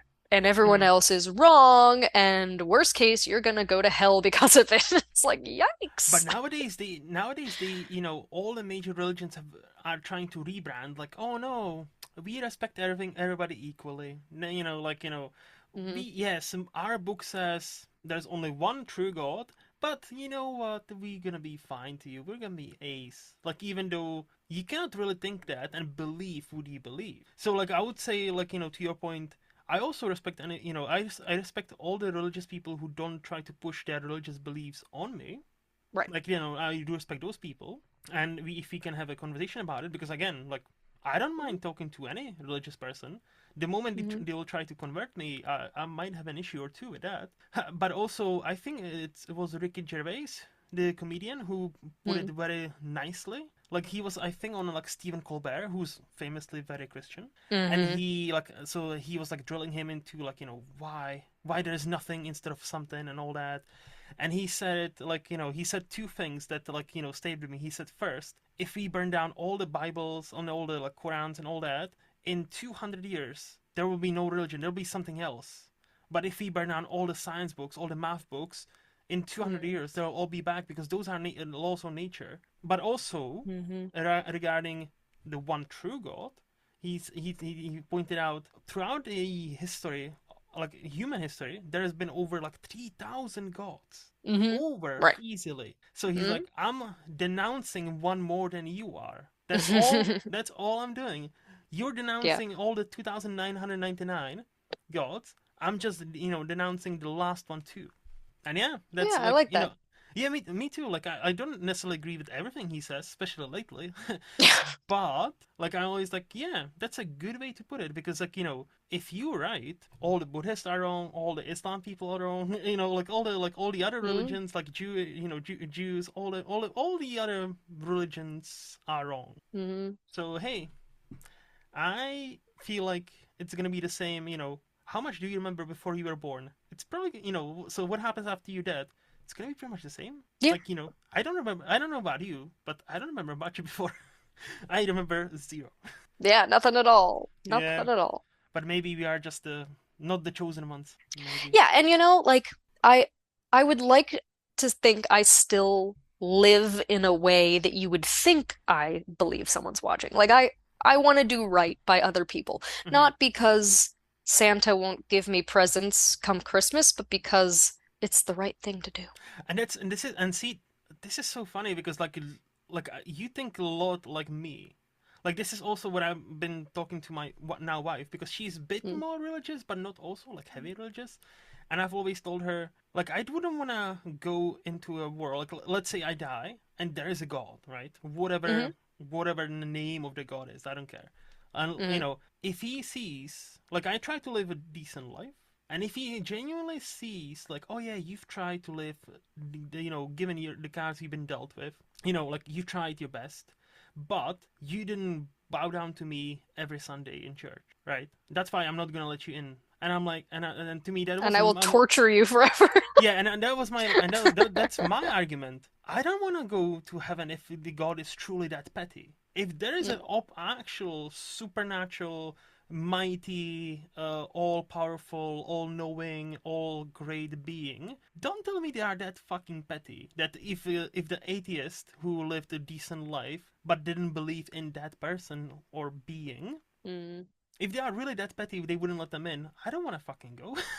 Like, that's not all powerful or natural or great God. Like, Mm-hmm. like surely there must be like, oh yeah, it's fine. Like, we're cool. Like, you were wrong. You were wrong about this one thing, mate. Mm-hmm. But I can see you done fairly well. That's about it. And so like that was always my point. Like, I wouldn't want to go anyway. Like, if genuinely somebody is as petty as that, but you never kneel down, bend the knee. Jon Yeah. Snow, bend the knee. Right. But anyway, before we move to the Flix part of the podcast, do you have any controversial takes or hot takes or controversial views you would like to share with us? So I think we already covered a number of Mm-hmm. what could be argued hot takes. This Correct. kind of goes back to the work thing. So, and I don't, I won't harp on this too much, but Mm-hmm. something that does bother me a lot, like again, as a professional who's been working really hard for like going on a decade now, Mm-hmm. um, and I work in IT, so I'm now working mostly with bots, which are like computer programs. It's not AI. But Mm-hmm. my work, like most sectors, is definitely eyeing AI and Yes. being like, ooh, I'm Mm-hmm. interested in this. Like, what can it do for me? And like environmental stuff aside, which is very troubling, I'm not like all against AI, but Mm-hmm. what I am against and what bothers me a lot is the fact that inevitably, as AI continues to take over and become more popular in this world, I feel like we have this incredible opportunity to pivot toward a reality where people don't have to work. Mm-hmm. And I actually Mm-hmm. am in favor of creating a society where work is more optional, Mm-hmm. but like where everyone gets a universal base income Mm-hmm. and where, we create a world that works for us. And when I say us, I mean everybody. Mm-hmm. Like, I don't care if you work a day in your life, you would get a house and food.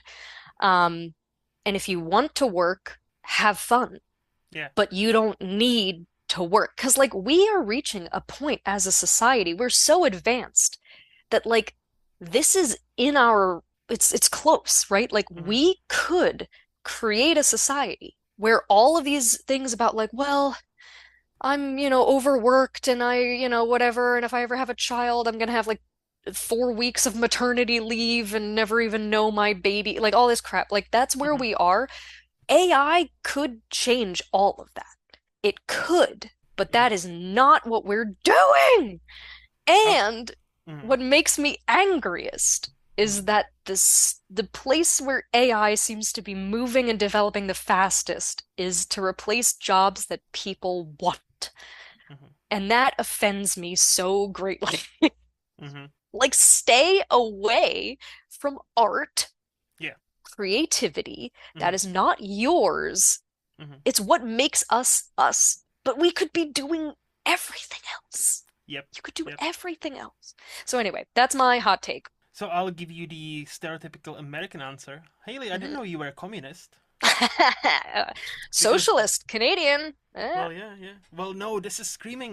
What do you mean? Who is this us in this sentence? Who is this free? Hmm. I hear free accommodation, free food, free market. Heck What yeah. is this? Why, like this is no longer socialism, young lady. This is communism. Okay, let me Certainly tell it's you. knocking on the door. Yeah, let me tell you something about communism. Ah. No, realistically, you're 100% correct. Realistically, and we've seen it. Like the problem with that is our current system, capitalism. Yeah. That's all there is to it. And again, I've heard all the arguments. Oh, well, capitalism, is the greatest system ever because it lifted so many people out of poverty and all that, and it's the only true system that works. And I'm like, yes, to an extent. Right. And And it's really not last, working anymore. I was gonna say, and the last about 20 years now, the guarding rails that kind of were in a place. So you could argue even 30 and 40, really there were Hmm. like rules in place where if you made certain amount of money you were taxed. Companies couldn't just they didn't have record profits that they just kept to themselves. Hmm. So this unfettered, unbridled capitalism that keeps on growing, that machine that's swallowing all of us and doesn't feed us back, doesn't give many things back to us, and then, who gets the blame? The immigrants, the poorest of the poor. I was like, look, they are trying to steal your job. Not the, it's forget about the Amazons of the world who are not paying fucking all because of a lot Right. of loopholes. Forget about Hmm. the billionaires who could, solve, let's say in America, Elon Musk right now could end Oh yeah. homelessness, could Hmm. feed everybody, and could still his net worth would still be second richest person in the world, probably maybe even still the first. Like the amount of that things that that he could do for a better of most Americans would be amazing, but he doesn't choose to do that. And it's that kind of like I'm waiting for the moment the trickle down economy will start to work. We are in like what, fourth decade now, Yeah, I and know. it's like any day now, right? Like any day. And maybe if we give them more tax, more like cuts, and maybe if we give them a bit more money to keep, maybe. And with the AI stuff, yeah, AI can. I agree with what you said. Like it shouldn't make art. It should be a tool. It shouldn't Hmm. replace people.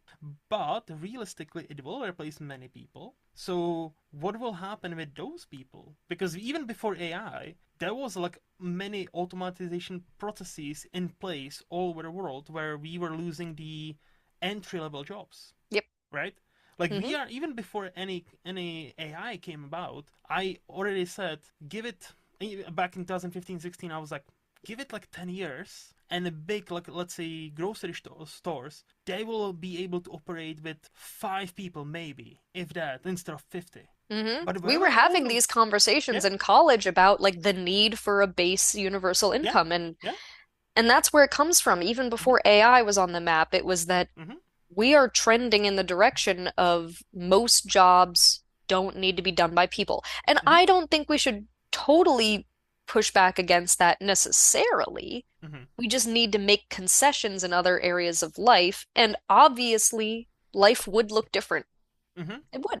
And again, like but realistically, and you mentioned the important point, and I think this is where we can get into like very philosophical debate. We, as a humanity, we can live in this like Star Trek universe where there's no money Mhm. and everybody's happy. But the only thing that prevents us from doing that is ourselves. Yes. Because, Right. how many people would still, do work for free, would still go and make cars or computers or chips or whatever Mhm. just for food and like, and like roof over their head? Is that all you can give me? Look, back then I used to be somebody. Now, fuck it, I'm not gonna go. And that kind Mm. of like, I feel like that individualism is, killing a lot of good things we could have as everybody. Like Yeah. there is a famous like experiment on like some university. There was a professor that all apparently like, he's done it for like 20, 30 years, and it never worked. And he tells the students like, so we have this one last exam coming up. We can either take the exam and you will all take your grades. So some of you will fail, some of you will succeed. Mhm. Mhm. Or I can give everybody like, what was it, like a B plus or like C, but that Mm. means everybody passed. But Mm. the trick is you need to all unanimously agree for that. If there's only one person against that, will not do it. And Yeah. in his about 20, 30 years, there was not once a class that everybody agreed to actually go for a certain thing, because there was always few people like, well, I worked hard for this. Mm. Why would I have to have the I'm same doing well. grade? Yes, why would I have the same grade as this person who hasn't worked as hard for, so why would I, suffer the fate of this peasant who's obviously well below me? And I'm Yep. like, this is why we cannot have that. Yeah, there is a lot of philosophical quandaries that you Mm-hmm. run into about identity, consumerism, Yep. individualism, like all these things that you're talking about. And it's so true. It's just frustrating because it's like we're saying, this is happening, Mm-hmm. right? Like it's happening. So it's Mm-hmm. not that we're asking to upend the world order for no reason. It's that we are replacing people's jobs. We Mm-hmm. are making people's jobs irrelevant. Yep. but we're not giving them anything else to do. Nope. And we're making the standard of living exponentially higher. It's just like, so, as radical as what I'm saying sounds, what I'm Hmm. suggesting is that you subsidize lives so that if your job goes away, because they're Hmm. gonna keep going away, Hmm. that people aren't destitute. Heaven forbid. But again, that's that goes back to like what we talked about the expatriates and like how they would never call themselves immigrants Yeah. until they are in that Mm-hmm. position.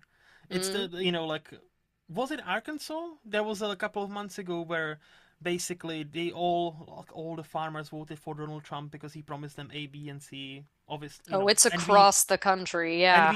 we knew it was bullshit, and they were hit the hardest when it comes to his tariffs and all that good Hmm. stuff. So then they were begging for socialism in form of government subsidies. So yeah, but those are the same people who are like, no, but socialism doesn't work, communism is bad, we live in America, okay, free market. But until it touches their families and their farms, suddenly it's like, oh no, government, take care of me, please, gimme, gimme, gimme. And Oh, that's and the kind of where are hypocrisy. my undocumented immigrants who I Yeah. was employing this Oh whole yeah. time? Same in a, by the way, same here in a post Brexit the UK. The amount of time I always heard, well, these Europeans fucking come here and pick our strawberries and apples, and then our young people cannot do these jobs, right? No, well, okay, so now nobody comes in, I was gonna and say, is year Timothy from down the street picking the yes, strawberries? I don't no, think so. and year after year, I ever since Brexit happened, so 4 years now, yeah, we're 4 years into this, great. Hmm. And the year after year, we have like every July, June, you see the reports like this strawberry farm needs to bin 3 tons of fresh strawberries because they literally don't have the power to collect them all. And the farmer was even said, I'm offering people £20 per hour, which is much more than minimum wage. That's Hmm. like some IT jobs don't get that, but it's a grueling job. You need to be there for Yeah, 12 it's hours. hard. So many fucking people, young, older, doesn't matter. British here don't want to do it. Look, I'm sorry that that's a stereotype, but it's a stereotype for a reason. Most British people see this job as underneath them, below them. Yeah. So, and it's a back-breaking job. Suddenly, oh, my knees fucking hurt. Even though I'm Physically, a 20. lot of people can't do that work. But I'm talking about young people. I'm like, no, I'm not gonna go. Like, I know from Even my them, experience, yes, but I if know, they've spent all their time inside, they'd probably pass out there. yeah. But even from my experience, like I gone through like when I started and I moved here, I was a student and I did a lot of part-time jobs. Even from my experience, the amount of people who look down on me or others, like oh, you work in a fast food place, Hmm. and I'm like, yeah, because I need to pay my bills. I'm not fucking passionate about working in fucking Burger King. Right. Like this is not my career. I just need to. But they would never go there because that's like below them. I think now, Yep. like, look, I think to be fair, I think that's kind of changing with the younger generation. But there is still like the stigma and stereotype with the older generation, and Mm. that's the kind of paradox where at least be honest about it. If Yeah. somebody is if he like I would rather talk with honest racist than like inhonest polite person. Like if I at least know, oh, you're racist but you're honest about it, we can have some sort of conversation. But if you're trying to bullshit me into my face, it's like, yeah, I'm not like that. And then like, okay, go do that job. No, I can't do that. Why? Yeah, it's hard. I think we're also just so separated from so much of what makes our reality our reality. And as a Mm-hmm. vegetarian, I mean, I won't even go in the direction of like, does the average person really know like where your meat comes from? But like Mm-hmm. that's an extreme example, but it really is the same thing about farms. Like, No, yeah, factory what do farming, we I know know that. about picking a tomato? Like, I Yeah. want a fresh tomato on my salad. Mm-hmm. I Mm-hmm. want all of these, and I'm addicted to mango. You can't even grow that here. It has to be shipped from like another country. And yet I'm like, there's no mango at the store. It's Mm-hmm. like, Mm-hmm. I get it. I am as Yeah. like, Yeah. but truly, like, something has to change. I So, have these conversations like especially with my mom, and I'm like, look, I genuinely feel like there's gonna be like a major, like, I don't know if revolution is a thing, like the correct word to say, but I genuinely like because now in the UK, and I think now in America, you guys also cross this historical threshold. Mm, And apparently, every time this threshold gets crossed, soon there is a revolution. And which the threshold is over 1 million young people are not mm, in either employment or education. And now hmm in the UK, apparently we have crossed that. And historically, if you read your historical, history books, every time that happened in the past, what do young people who have nothing to live for, nothing to lose do?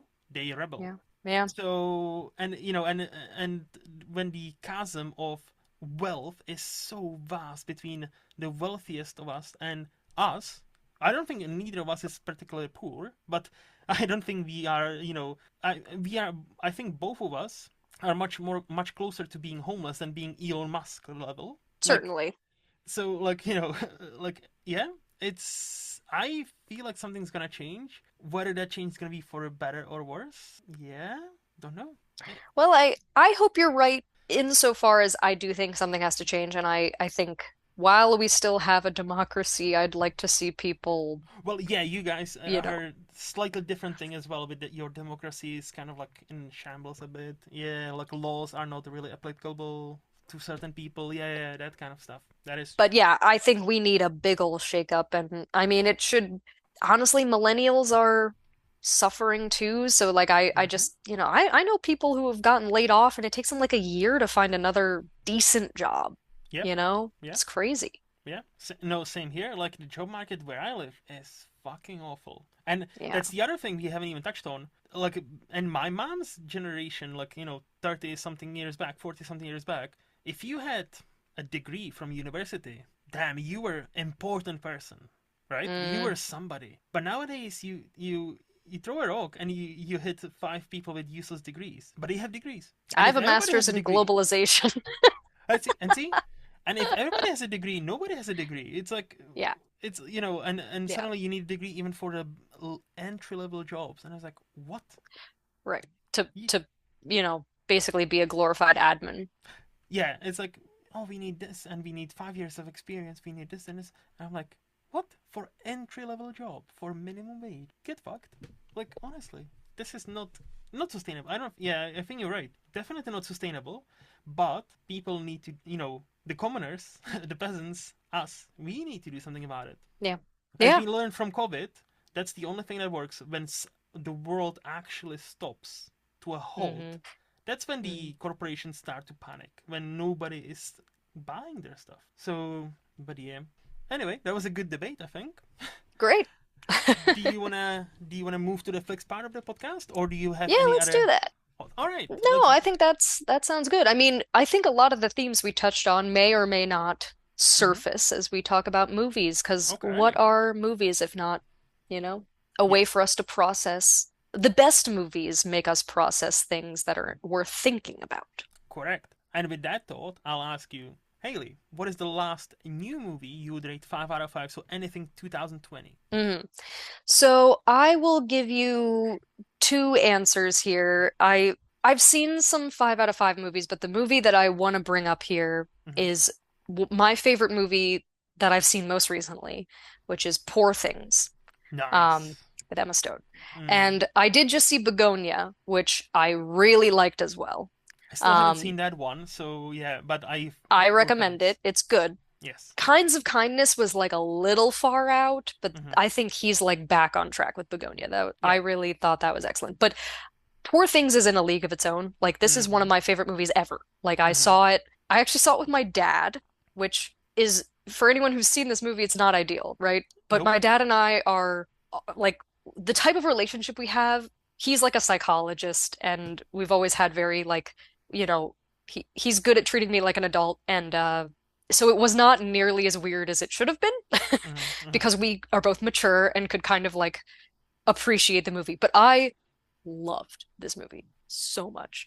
Um, I mean, it brought up so many fascinating philosophical Mm-hmm. ideas, and being like someone who came from a liberal arts background, I had toyed with going into academia, and like this just dredged up stuff that I hadn't thought about in years, and like I broke out some of my old like cultural studies texts, like Mm-hmm. my feminism stuff. and was Hmm. like, reeling about it. But it's just a masterpiece. Like Yep. I've watched it a number of times since, and I just love it more every time I see it. So I've only watched it the one time in a cinema. Hmm. It came here, Perks of Living in the UK. Many times we get this movie pretty much the same time as you guys, but Hmm. with some other like Poor Things. I remember that premiered in the United States like end of November, beginning of December, right around that time. So Hmm. everybody I know and follow on Letterboxd, they've already seen it, they loved it, and for some reason in the UK it didn't come until like beginning of January. So like yeah, it's a month. So like woo fucking do you have to wait a month? Yeah, but like it is a bit annoying, but it Maybe the is hype is kind of like dies yes. down and people are thinking about it. But also like like look, it is the most first world problem. 100% it is. But it is my first world problem, okay? Yeah, And but it's a that's fair. yeah. But I'll say yeah, no. So I say like from the opening, like the music, the paintings. I'm like, oh, this is gonna be that kind of movie. And then like Mark Ruffalo, yells cunt a lot, and I'm like, Oh my this God. is my movie. That's just and like Emma Stone from being this like infant to grown woman and her journey. It is a great movie. I that was one of my favorites of the like 2023. Yeah, that Hmm. was a great movie. I need to rewatch it. My funny enough, my now wife tried to watch it on Disney Plus because here it's available on Disney Plus. Oh, interesting. She couldn't get past the first like 10 minutes. It was like too much for her. It So is I'm a like, lot. yes, and she's a very like chill person. If we cannot watch very dramatic things because she sometimes gets a bit Yeah. too like no. So I'm like, okay, that's fair, but it's a great movie. I have So trouble recommending it to people, but I'm like, and I just tell them, like, first of all, there's a lot of sex in this movie. Like, this yes. movie will make you uncomfortable, but you have to view it as like an allegory type Hmm. thing. Like, it's Hmm. ask yourself, like, what stories, and you kind of have to watch the whole thing and then like Yes. contemplate it. And Yes. yes, you're in there for a lot of it being like, what the hell? But it's also so funny. Like, Mark Hmm. Hmm. Ruffalo had Yes. me dying. He's so over the top. I was so happy that that he took this kind of role because that's so He against killed like it.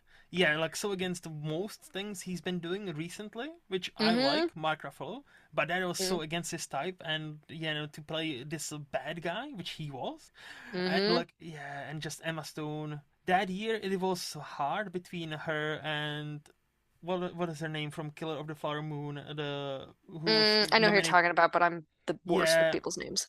and yeah, like I'm just blanking on her name, but like it was a neck and neck race. It was a flip of a coin, and it landed Emma's way. Like I was kind of hoping for a tie because I thought they Mm, would both deserve it, and it happened like 3 times at the Oscars already. So like a tie is not that unusual, even though only 3 times.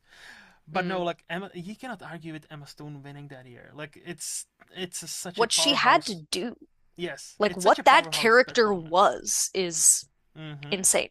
Yep, yep. And so no, Poor Things, great movie. That's an excellent choice. So let's keep it rolling. What is the Hmm. last quote unquote teen movie you would rate 5 out of 5? So anything between 2003 and 2019. So I recently did a chat with Shane about Mike Flanagan movies slash shows. Um, Nice. for Halloween, Mm-hmm. like he was indulging me because I'm a big scary movie fan. Um, and Mike Flanagan, It's like great. especially in the show world, like talk about some of the best shows. Like Mm-hmm. Mm-hmm. he knows what he's doing. Mm-hmm. He's got it figured out. But I ended up watching a movie he made very early on in his career in 2011 called Absentia. I Um, haven't seen that. Okay. I had never heard of it. Shane hadn't seen it, which That's rare. That is rare. I have to wake up real early in the morning to bring a movie to the party that Shane has not seen. Yeah. But I gotta say, like, it was a 5 out of 5 for me, which Mm. is rare for scary movies. But so I'll give everyone a little tease here in case you're a Please do. scary movie person, you like scary movies. This feels low budget because it is. Like, it is not up to the caliber of much of what Mike Flanagan does. Mm-hmm. But usually there are things about scary movies that annoy me. Um, if the acting isn't very good, that is annoying. If the story doesn't make sense, Mm-hmm. and that those things happen a lot. Um, And then if they try to do too much without like being able to really execute on it, because horror is like a supernatural, like they go into anything could happen, but you Hmm. got to be able to like convincingly convey what you're trying to do, Yeah. or because scary movies can almost be better if you don't show, Hmm. like if you restrain what you show. Yes. And this movie just knew what it was working with. Hmm. And like, in my opinion, like it absolutely achieved what it was supposed to achieve and more. Like with being a very low budget movie that like people, a group of people could get together for the most part and make this movie. It's like Creep. I don't know if you've ever seen that. Like, I've heard of it. I haven't seen it, no, but I've heard of that movie. I had never heard of Absentia. I mean, maybe I was just like in the right mood. I Okay. don't know, but the very basic premise. And so like there's also a fair amount of, emotional stuff that goes on in this, and Hmm. they really get into some deep topics. Hmm. Uh the idea is this woman, her husband's been missing Hmm. for 7 years. She's no idea what happened to him, but she's finally trying to move on with her life, and she's trying to apply for like to consider him dead in absentia. Mm. Um, and it's like, she's at this pivotal moment. Her sister comes over. Her sister has had her own issues, and like, they love each other, but they also have very convincing like sibling issues. And it's just like emotional, and it gets into like bureaucratic stuff without being boring. Like it's Hmm. but anyway, there's like something, like clearly something happened to this man. They don't understand it, but it starts to almost get dredged up by this process. Um, and Mike Flanagan is really good at like showing stuff in the background that Yeah, the characters can't see, which I find to be very effective as a scary tactic. And it it's low is. budget. Like Hmm. you don't need almost anything, but he's got, so like his influence is there in that. And again, like just everything about this movie, like when it starts, you're like, this is low budget. Like Hmm. the production quality is lower. But Hmm. I don't know, man. It was just like I don't want to say a perfect scary movie, but like it hit all the boxes. And it's so rare for me to see a scary movie where I'm like, I don't think I'd change anything about that. Like I think Hmm. that was no notes. Yeah. So without seeing the movie, I like to your point about a budget and like how low budget it was. Many times, especially for horror movies, that actually can work in their favor because Hmm. like if it looks a bit grungy, if it looks a bit Hmm. like unpolished, it Hmm. almost makes it feel real, like more even Yes. like or more real than like hey, this is the actor I know from many movies. This is the Right. actress I know. Oh, look at how nice and polished this camera is, right? Which again, Hmm. like no shade thrown anywhere. Like great movies being made. But like especially for horror, the smart filmmakers, the low budgets and no money are not really limitations. They Hmm. take them as almost like their advantage. They Hmm. they use it as a weapon rather than like for them to attack rather than to have that weapon bludgeon them. And I find that fascinating. And with Mike Flanagan, I only this year I finally watched Hush, his Mm. movie. Have That's a you? good one. Yeah. Hmm. And I'm like, damn, that was also like minimum budget. I think probably good. Like but like it's a great horror movie. It's a great wee movie that just sets out to do one thing and one thing only and does it very well. Yeah. Great. And like Yeah. so and him, I always thought like Oculus is another one with Karen Gillan before she Hmm. became like Guardian of the Galaxy. Like I thought that's an underrated movie about that's pretty scary, and like the ending was quite good, and I was like, oh. So like but with him, like I am very intrigued to go and check this out. I still haven't seen the non-horror movie he came out with this year, Life of Chuck, which I hear Mm. great things about. But yeah, like he seems to be the new kind of Stephen King guy. Yeah, and Stephen King is in pretty good hands with him. Like I'm a Hmm. huge Stephen King fan, Hmm. and I Hmm. think you really need to know what you're doing to Yeah. try to tackle. I've been like very disappointed with certain things, Hmm. but Life of Chuck is interesting because it's a short story, which I Hmm. actually think for a movie, you should probably go with a shorter, like short story to novella for Stephen King. Hmm. Whenever they try to make a full movie out of his books that are like thousands of pages, I'm like, that just don't. Now we've got shows. Do a Yes. show. Yes. Yes. Do a Yes. whole show. Yeah. Correct. Um, Correct. but Life of Chuck is insanely true to the source material. It's actually Hmm. really interesting. I think it's good. I Hmm. think the story is good. It's like not scary at all. It's very sweet. Yeah. Yeah. Yeah. Yeah. But yeah, I liked it. But yeah, no. So to your point, I have checked. It's not streaming anywhere. Where I have like this app that tells me if something's streaming on. I have like 5 or 6 streaming platforms Hmm I pay for. hmm It's not streaming on any of them, which is great. Dang, That's we why have it I'm. on Netflix here. Well, that's why God invented VPN. There we go. I You mean, know. definitely check it out. No. Yeah. Again, like I'd be curious to know how someone else feels about it because maybe I just was like in the right mood for it or something, but But hey, it you like really, what you I was like. impressed. You like what you like. I'm always of the mind where if you like something and many people don't like it, fuck them. Like you like Fair what you enough. like. Like art, like movies. We often forget it's the most accessible form of art, but it's still a form of Hmm art.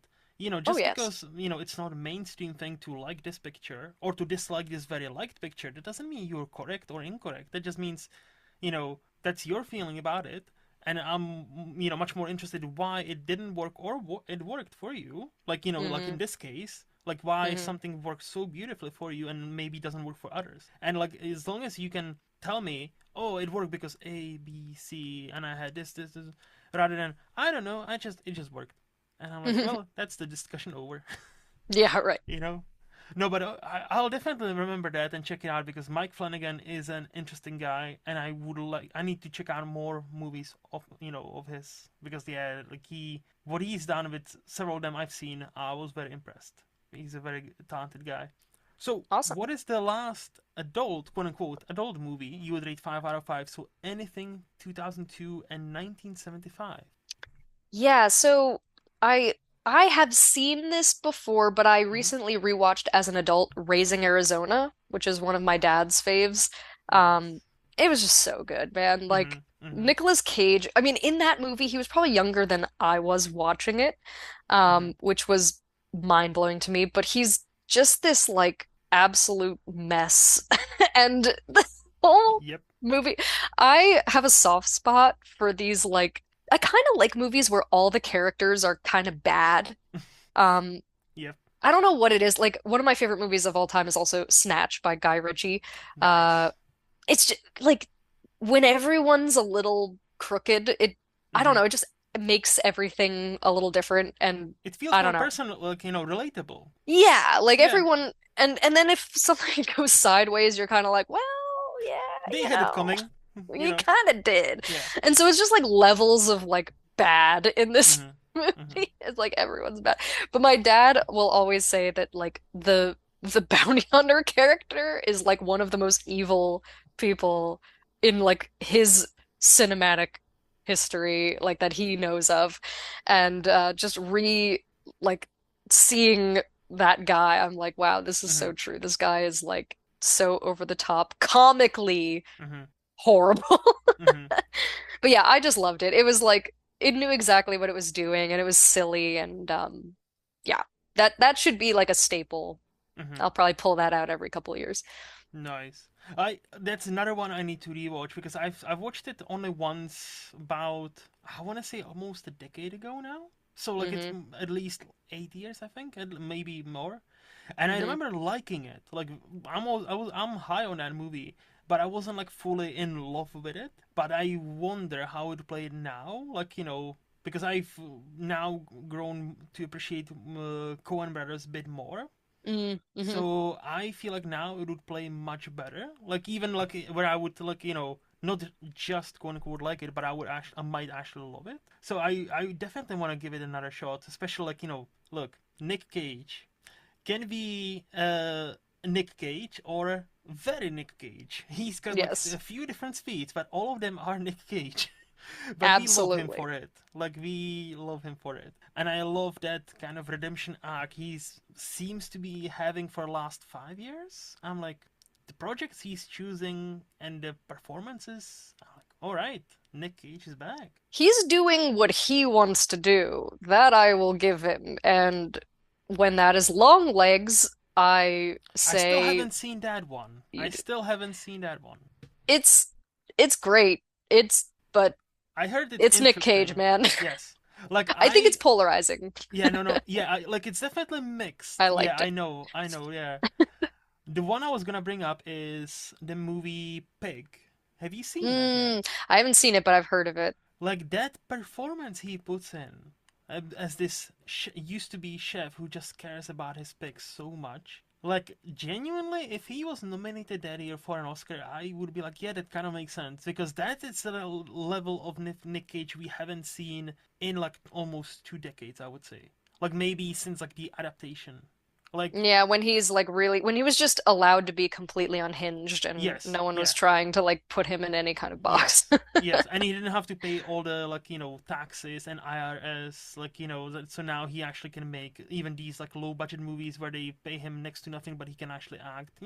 Helps. hmm But no, hmm that his performance in Pig, like he might make you cry about a fucking pig. Like this, like that, like there's a scene in a restaurant and he explains like food and what he means to him, to this guy, and I'm like, mm that just talks about food but also talks about life, talks about like hmm this experience we all are having, and it's coming from Nick Cage, and this is not unhinged in Nick Cage. This is just like, yeah, I'm gonna give it to you raw and you will like it, and I'm like, okay, I did like it. Like, no, Pig is a great movie.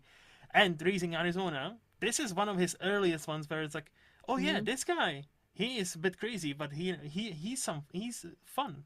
Let's watch Yeah. him for a bit. Let's watch him for a bit, and then give him an Oscar for playing an alcoholic. Yeah, I was just gonna say he just acts drunk, but like it's still really funny. And then he literally acts drunk in Leaving Las Vegas, and he gets an Oscar for it. Which that's a hell of a performance too, by the way. I don't know if you've Yeah, seen that. he deserves he deserves credit. Like when he's on point, and again, it's not anyone else's point. It's his specific point. Yes. You gotta respect it. And I do. Mhm. I do Mhm. respect it. Mhm. He's got like a pretty diverse body of work, and I haven't even Oh scratched yeah. the surface, it feels like half the time, but I have some friends who are big fans of his, so we'll like Mhm. find occasion to crack open something weird. But I did see Longlegs in theaters because it's a scary movie and I was interested. Mhm. Um, and it was scary. It Mhm. was effective. It was very weird and not like I think of the people I went to see it with, like two-thirds of them were like, nope. I was like, oh, I don't know. I thought it was interesting. It's But on my queue. It's on my queue, so I'll watch it. But it just like there's so many things on my queue. It's just hard to get yeah, around it. You know. yeah. And I think I'd put Absentia above that just in the like Okay. I feel I would like more people to know about that movie. I think it 100%. deserves more hype than it has gotten. Okay. All right. I'll remember that. Uh, with that, what is the last quote unquote old movie you would rate 5 out of 5? So anything 1974 and older. Yeah, this one was tricky for me because I don't watch a lot of old movies, but when I thought about it, I realized there were a couple classics from my childhood that were Hmm. like staples that I Okay. watched over and over again. Hmm. One is The Sword and the Stone, which Okay. I looked it up. It's 1963. Um, that's just it's just a classic, like, Hmm. about little King Arthur and the sword, and Yeah. then Merlin is such a goofball. Hmm. Um, it's just a fun little kids movie.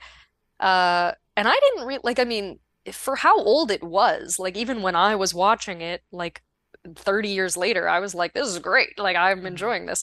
Um, and then also the Lorax, the original, which is 1972. I didn't even Um, know there's a Lorax that's not the new one. Oh, yes, okay. there is. And that was there were a couple movies from my childhood that were very formative to me. Hmm. Um, and this was one of them. I mean, I've not seen the new one, but Hmm. like, and I think that Lorax movie, it's short. I don't Hmm. even know if it's a full hour, but it tells the story and it doesn't sugarcoat it. Like, there's a darkness to it all, and Hmm. a sadness to it. But I remember like really feeling like the injustice of what has happened to this Hmm. beautiful world that they've destroyed because of industrialization. Yeah. So yeah, that movie, like, it does exactly what it sets out to do, and I feel like back then they didn't pull their punches as much as they do now. Nope. Nope, So they did not. I think kids should probably watch that one. I haven't Hmm. seen the new one. Maybe The new one it's is fine. Like, I watched it once and I already don't remember most of it. So because it's one of those mm. movies that's like you will watch, and then a week later you're like, have I watched this? I think I have. Yeah. But see, like I didn't even know there was a new, sorry, old one. Like, so I need hmm to look it up because that intrigues me. It might be on YouTube. I don't know. I don't remember how my parents Hmm. like how they had it, but maybe it was like a collection of a couple Dr. Seuss things or something. But Hmm. Hmm. But yeah. no, to your point, like, yeah, movies from 70s, 60s, even 80s, kids movies, I'm talking about, they don't pull their hmm punches. It's like, oh yeah, Mm-mm. this person or this animal dies, and you deal with it, kid. Like, Heck yeah. I haven't seen The Sword in a Stone. I haven't seen The Lorax. What I was brought up on was in the never-ending story. I And think I saw that like once or twice as a little kid. if you have seen that, and I feel like every kid must have been traumatized by that. Artrex dying in a swamp scene, like and like just the music swelling up, and he's actually like drowning, and like the horse like seems like panicked. The kid seems fucked, and I'm like, what the fuck? What? And I was like 8 year old. I'm like, he actually just died. I was like, what the fuck? Why is this so Oh sad? yeah. And then like all the like origin stories where like the Bambi or the Land Before Mm-hmm. Time where Mm-hmm. like they kill off the parent and you're like, no. Yep, yeah. No, like most fairy tales, like the proper. Like, I'm not talking about a Disney, but the Yes, proper the like one from originals. 16, 1700s hmm and further. They are dark as fuck. Like Oh yeah. like Hansel and Gretel. There's like cannibalism. All hmm that. Like Red Little Riding Mermaid. Hood. Yeah, like Little Mermaid. I'm pretty sure she actually kills herself, and like she kills the prince and then herself. Like she dissolves into like foam, if I'm not mistaken. That's in the original That sounds story. right. But again, that wouldn't be the Disney version. No, no, no. They Right. lived happily ever after because power of love. You guessed it. hmm You know, the most important thing of all. This might But be why I'm not into rom-coms. Like I mm, wasn't we didn't get a lot of that. It was all I mean, my parents let me, for some reason, they let me read like actual Greek mythology and not like the same. cute versions. Um, and yeah, like all that stuff, it was for some reason they felt okay with giving me the Hmm. real versions. But I mean, that was the truth. And frankly, a lot of these things were supposed to be informative or cautionary, and it works a lot better when the stakes are real. So, Hmm. Not to sidetrack too much, but this is how like I also remember reading like the Greek mythology about like the Zeus and like all the hmm gods, right? And hmm that's how I realized when I was like 8, 9. I realized, wait, these are all gods. How come we don't worship them today? Right. And Exactly. I asked my mom like, so what happened with these? Well, nobody, no, nobody worships them now. I was like, why? But that was a long time ago. I'm like, but the book, we still have them in this book. What is the difference between this and the Bible? So I was like, I was so confused. Like I was fucking 8 or 9, and I was already confused. I was like, so these goats are no longer in. They are not in fashion, but Yep. this one is. What? So like it never made sense to me. That was one of my first like huh? Okay. Anyway, Really, so all you could say is like, well, because that's not the real one. yeah, And yeah, you're like, okay, that's exactly it. It's not the real one. Okay, that's sure. those are the ones we denounced. These Okay, are the like fun ones. yeah, like Zeus. Nah, fuck that guy. Like Yeah. I mean, yes, nah. he does suck. Some of the other ones are pretty cool, but Yeah. So you alluded to this earlier on, so I have my Mhm. guess. But tell me, what is your favorite movie decade? I don't know if this will be obvious or not, but I chose the 2010s. Hmm. And that is because first of all, I think it was a great time for scary movies, which again Mm-hmm. Mm-hmm. is one of my favorite genres. Um, I mean, from like, let me see, I have a list here. The Conjuring, the first Conjuring came out during that time. Yep. Sinister, Yep. uh, Jordan Peele, like came on the scene, who I'm a Mm-hmm. huge fan of his work. Ari Aster started Yep. freaking traumatizing us all. Just like all of when I think of like the best like scary Elevated movies for the horror. Elevated horror yeah, movies. Yeah, yeah. Mm-hmm. I feel like something happened in that decade. And I would argue that like subsequently the density of good stuff in that genre. I feel like there's been a lot of sequels and less like good original stuff that's Mm-hmm. been coming Mm-hmm. out. Maybe that's just me being jaded or I don't know, but and maybe it's just because that was when I was reaching the age where I was able to go to the movies with my friends instead of my parents and was kind of deciding what I liked. So there might be some bias there, but Mm-hmm. Mm-hmm. I mean, out around that, I also think some of the really good directors who people right now are super into were also putting out some of their best stuff. Like Wes Anderson, Mm-hmm. Moonrise Kingdom is my favorite. Nice. But uh, Grand Budapest Hotel came out too, and like I would say most of his best stuff came out in the Mm-hmm. 2010s.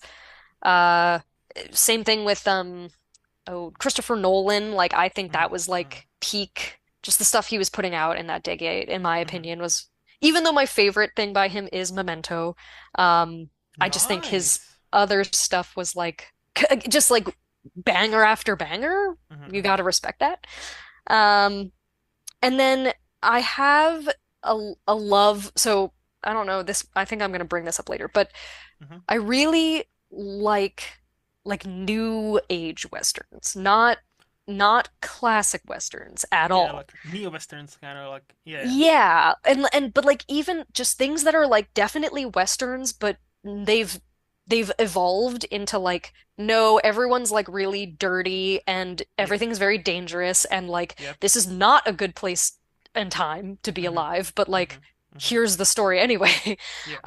Like True Grit is one of my favorite movies of all time. Mm-hmm. That is just like and movies Django, Mm-hmm. Hateful Eight, like there was some really good stuff again that came out in that decade. And I think that's where I realized, hey, this might be like one of my favorite things. Because I to this day I'm like not into Westerns, but Mm-hmm. that I'm into that. You like that meme, like I don't really like this, but I'm very into that. Like I think it's Yeah. like from the Top Gear, like this car is brilliant, but I like this. Right, exactly, exactly. So So, yeah, I just think it was like there was just so many good things that came out. And I'm mm, not saying that there haven't been good things later, but I also think 2019 in particular was like a really good year for movies, and then yes. 2020 kind of like derailed things. I wonder what happened in 2020. Like that derailed everything. Like Yeah. what happened? I wonder Yeah. what happened. So no, okay, to address a couple of your points. First of all, so big Western neo-Western lover. Have you seen a movie called Bone Tomahawk? I was going to bring up Bone Tomahawk. Nice, nice. That's the real deal, man. And Yes. when you were talking about we'll talk later about underrated directors. I did not choose this guy because I haven't seen anything else by him. Mm-hmm. But that movie, like, Yep. wow, Stays with you. so good at what it was setting out to do. Yep. Like, Yep. obviously there are things about that movie that I cannot unsee.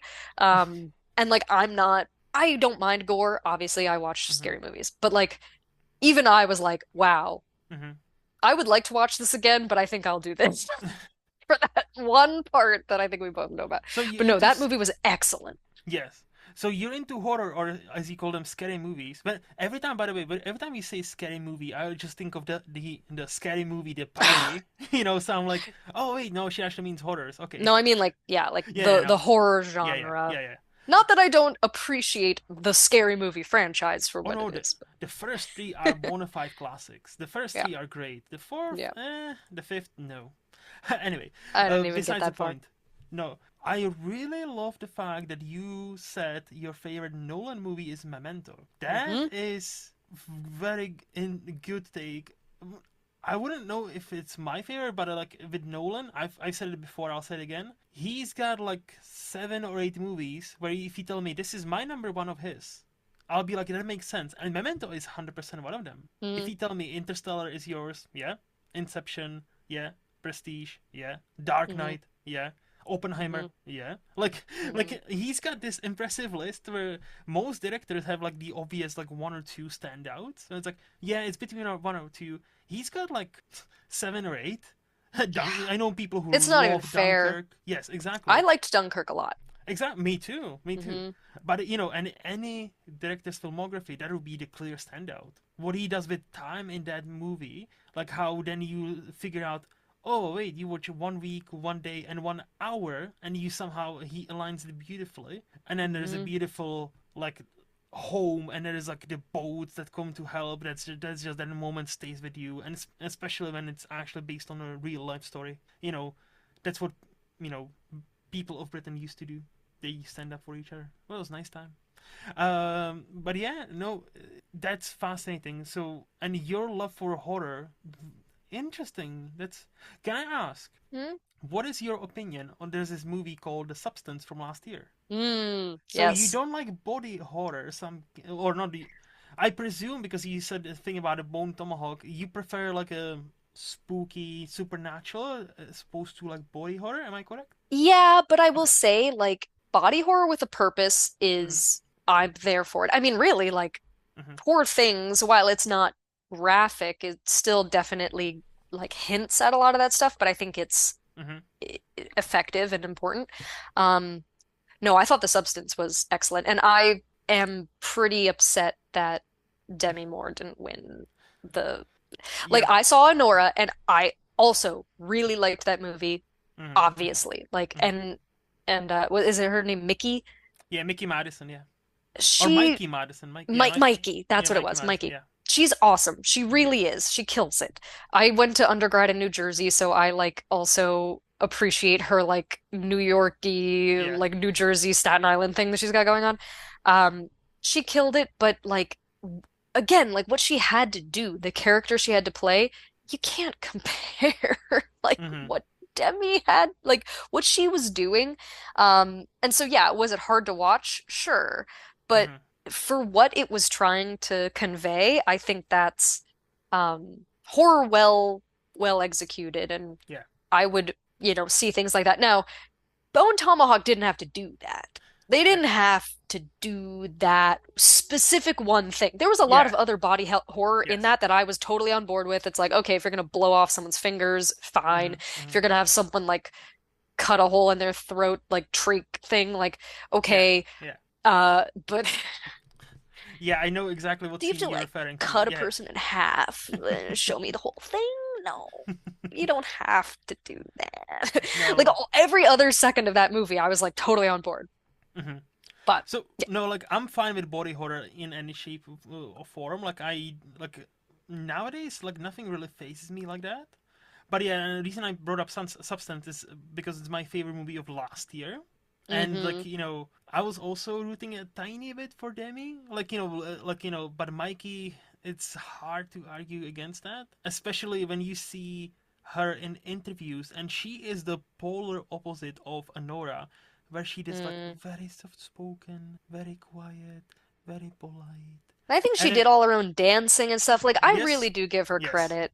But I and think it's then harder to play like a vulnerable person. Like she mm-hmm, is vulnerable, but in a way that she's making herself not vulnerable yes.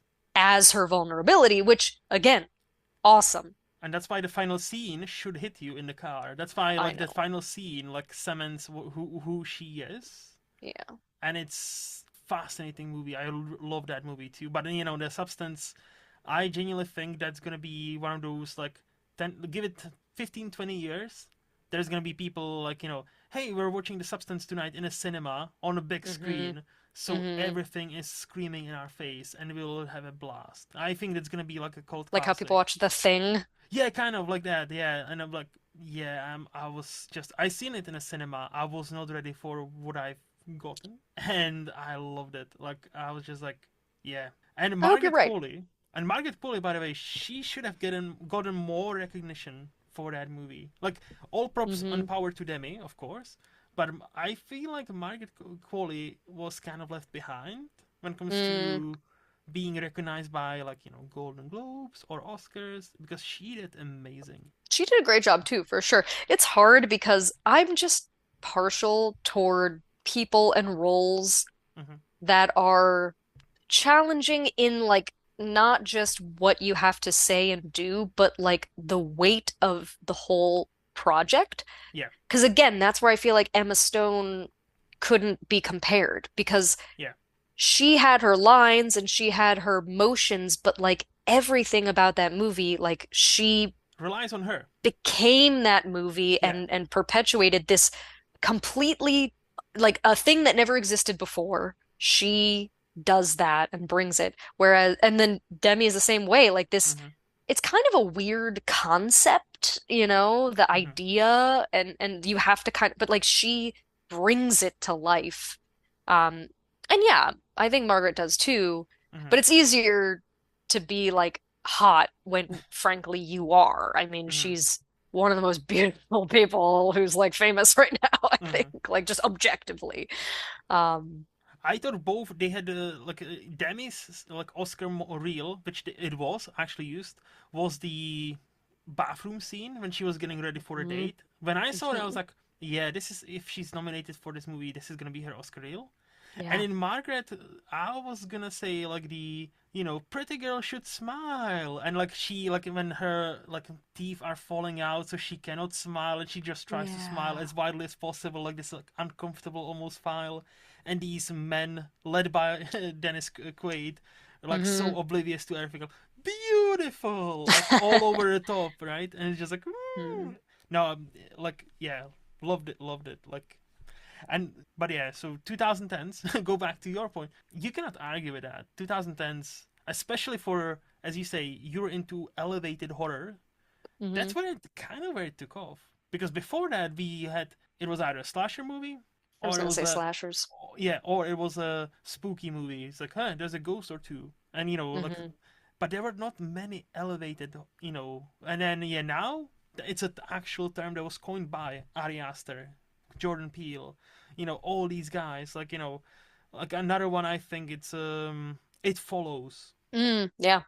Yeah. that I've only seen Psychological. recently. Yes, I've only seen recently for the first time, like a few months ago, and how that stays with you. It's the simple concept but executed beautifully, and it's funny for a person who's seen the original Halloween as much as I have. It's so obvious, like certain scenes and like over homages to Halloween. You can tell how inspired that director. I didn't even have to read it on IMDb to know.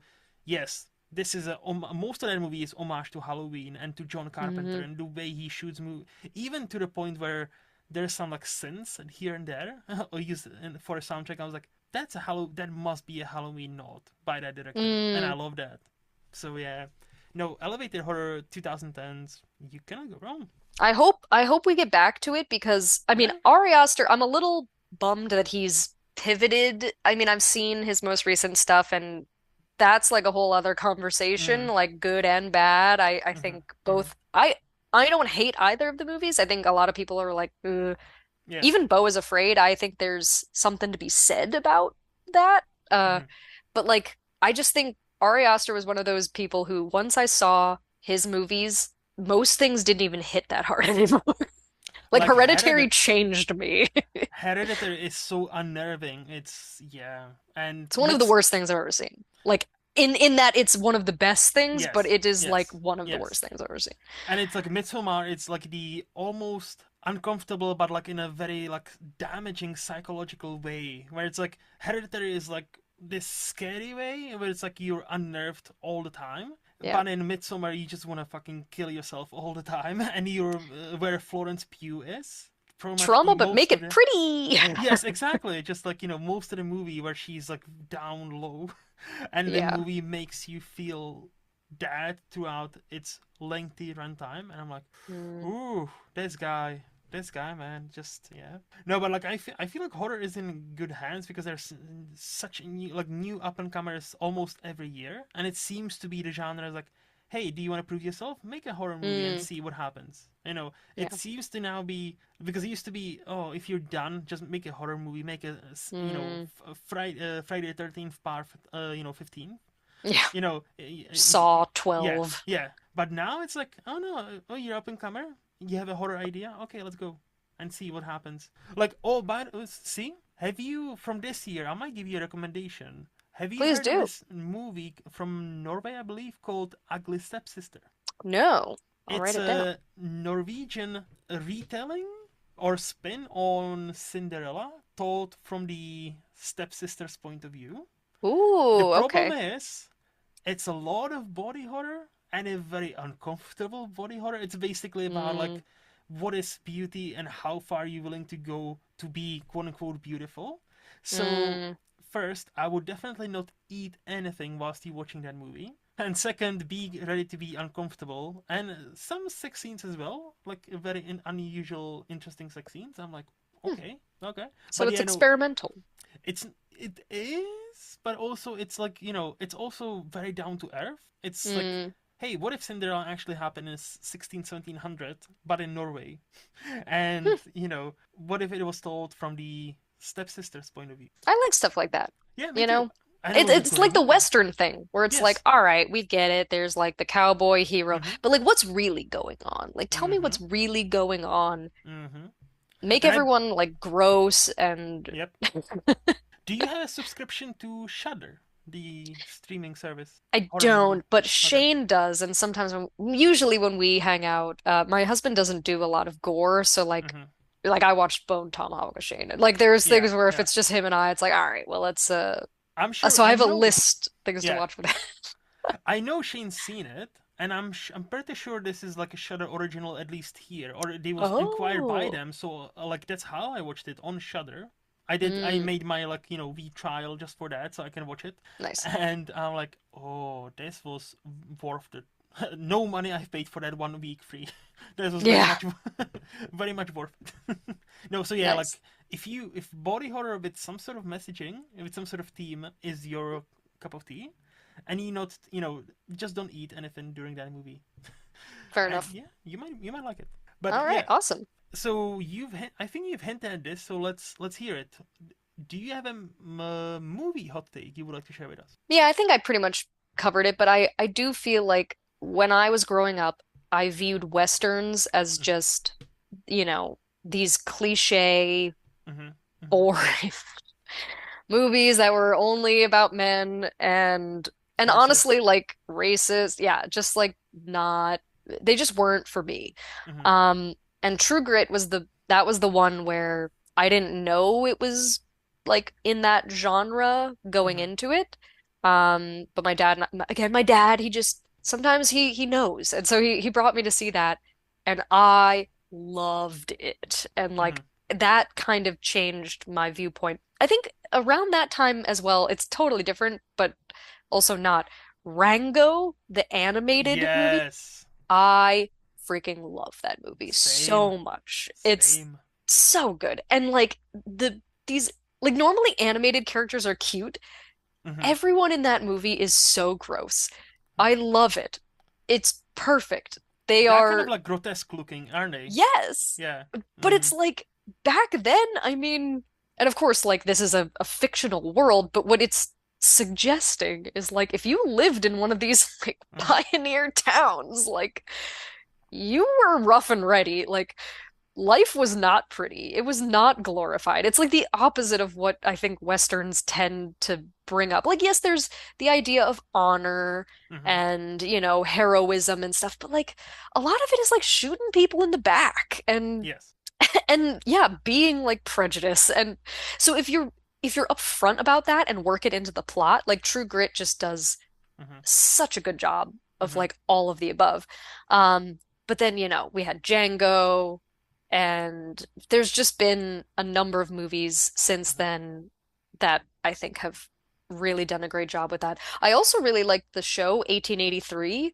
I didn't I have think I've heard of it. I haven't seen it, so it's it's good. tr it's terrific. I mean, Okay. Taylor Sheridan, I think, is the guy who Yes. like Yes. he does more like Mm-hmm. macho Western stuff, and so I wouldn't have thought I'd like it, but it's very real. Like the stakes are clear, and people just it's very brutal Mm-hmm. in its portrayal. But like I was there for that because I think, especially in the United States, it's a part of our mythology, this like Cowboys and Indians. cowboy, Yeah. lone ranger, Yep. hero thing. Yep. And like And then yeah, just the people who started and traveled across. But you got to realize, first of all, like, haha, Oregon Trail, you died of dysentery. But like seriously, like Hmm. it was a I know. bad time Yep, yep, yep. for everyone for a lot of reasons. And then also like it really does, I mean, the tension between the existing inhabitants of these places Hmm. who had their own honor and their own culture and their own lifestyle, like these things beating against each other. But then like these moments of generosity Hmm. where even in that time, those groups of people would occasionally show mercy or, Hmm. you know, help. And you're just like, man, this is like it's such a raw human Hmm. thing.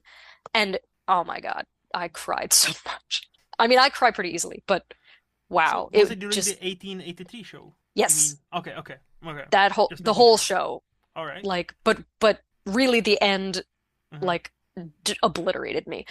Okay. Um, but it's really beautiful, and I will say the main character is this like cute blonde girl, and I was like primed to be annoyed by her, but I don't know, man, I fell in love with her spirit and Mm-hmm. like just the beauty that she saw in the Wild West. Like I don't know. Yeah. I got really like it was romantic in some ways and very like brutal and real in others, but it's definitely worth a watch. But yeah, I love that whole genre. Yeah. I will say, so this TV show, I've heard of it. It wasn't Mm, on my like list, but you're kind of selling it to me definitely more. Like I'm more intrigued. I love me some Taylor Sheridan, even though he quickly became your hey, this is your dad's favorite director writer. Like he right. seems to be that kind of like, oh, I have many movies and TV shows about manly men. I know, like Yeah. most of them are actually, from what I hear, great. Like Hello High Water, like written by him, excellent Oh, yeah, that movie. is good. That I've is an seen that and that is excellent good. movie. Yeah. Hmm. Uh, to your point about westerns, so have you? So you mentioned like Django, Rango. You mentioned like the True Grit. Have you seen the 310 to Yuma? So there are a couple older ones that I have not seen that I know are worth it, like some of Clint Eastwood's stuff and like some of the ones that d were the first to kind of turn the genre on Yes. its head. I haven't really gotten around to them, but So there's like the original, like American from like the 50s. I also haven't seen, but it's on my watch list. But I'm talking mm, about the remake with Russell Crowe, Christian mm, Bale, and Ben Foster. That mm, remake is excellent. Even if it's more like your stereotypical Western, but it's actually told very well. So that was one of the first big ones after like a long period of time, like in a modern Hollywood, where it's like, oh yeah, Westerns can be great, cool. hmm. And that was my other point. I was gonna ask. So when you say like your normal westerns are not your cup of tea, besides like these newer ones, do you mean American or do you mean the spaghetti westerns from like 60 as well? Kind of Like, both. I mean, I think because I'm in the US, mm-hmm, I think of Westerns very much as like the stereotypical thing because it is a huge thing.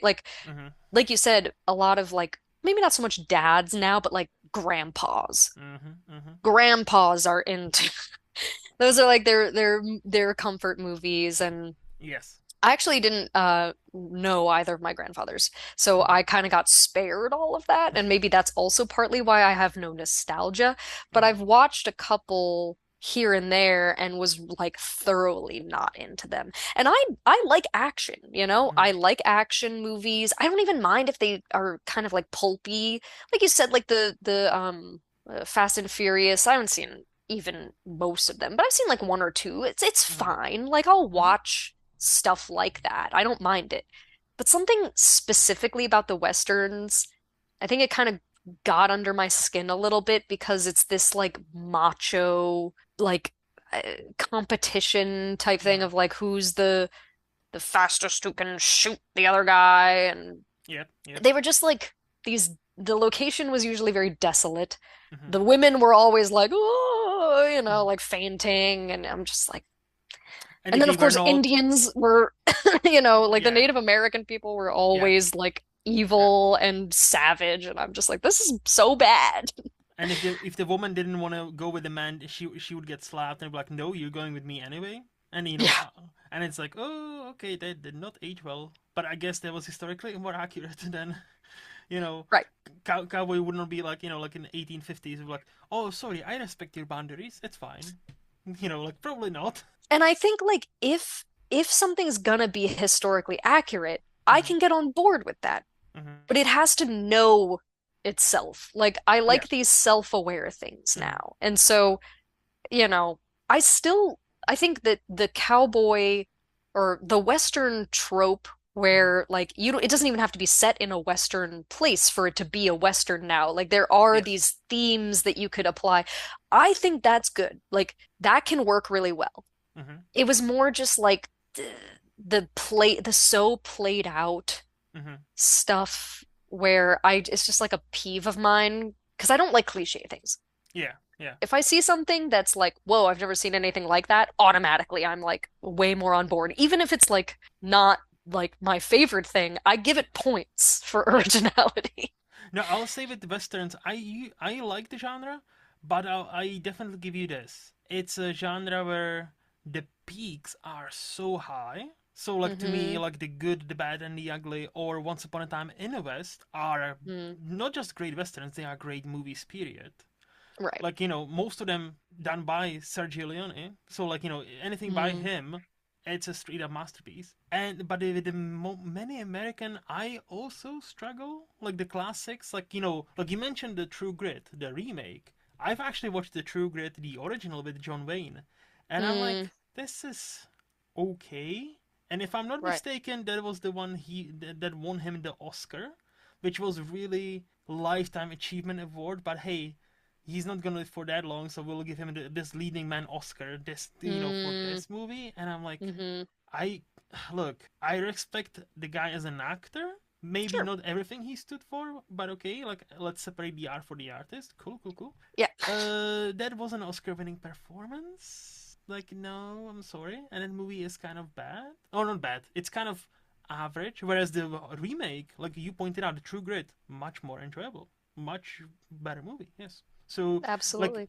I feel like you're 100% right. But like, the peaks. I would argue the only thing is like I would argue the peaks are so great. Like, I wouldn't chuck the entire genre, even the old ones. But yes, there's a bunch of samey stuff happening. Yeah. It's Yeah. like to each their own, Hmm. absolutely, but Hmm. like I'm gonna skip it. Fair, and that's totally fair. Like Yeah. like oh yeah. But I think with or do you have any other hot movie takes? Mm, well, the other one's pretty short, and I feel Okay. like we're probably aligned on this, but I did mention that I like Jordan Peele, Mhm. and I feel like everyone says Get Out is his best movie. Mhm. Um, that is a fantastic movie. It But is. I personally think all three are like equally good. Like I love all three of those movies.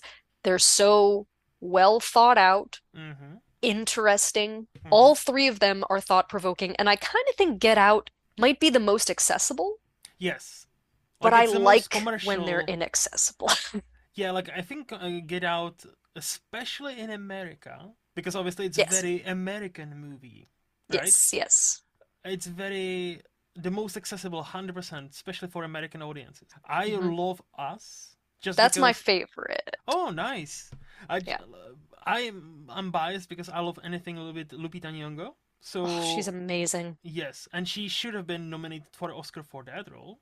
Like I Yeah. like playing a double, what she does in certain scenes, the choices she makes. I'm like, Yes. yeah, this is kind of Oscar worthy performance, at least like a nomination. But Oh, no, absolutely. Yeah, no, I was mad.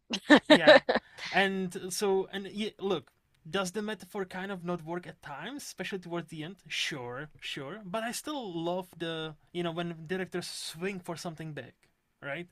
I actually think too, and this is my own opinion. I did not ever like read what Jordan Peele Mm-hmm. was doing. Like I know that there's clearly like a class Mm-hmm. thing Mm-hmm. going on, but I also thought to an extent it was about the soul. Mm-hmm. Like that was where I found more meaning in it.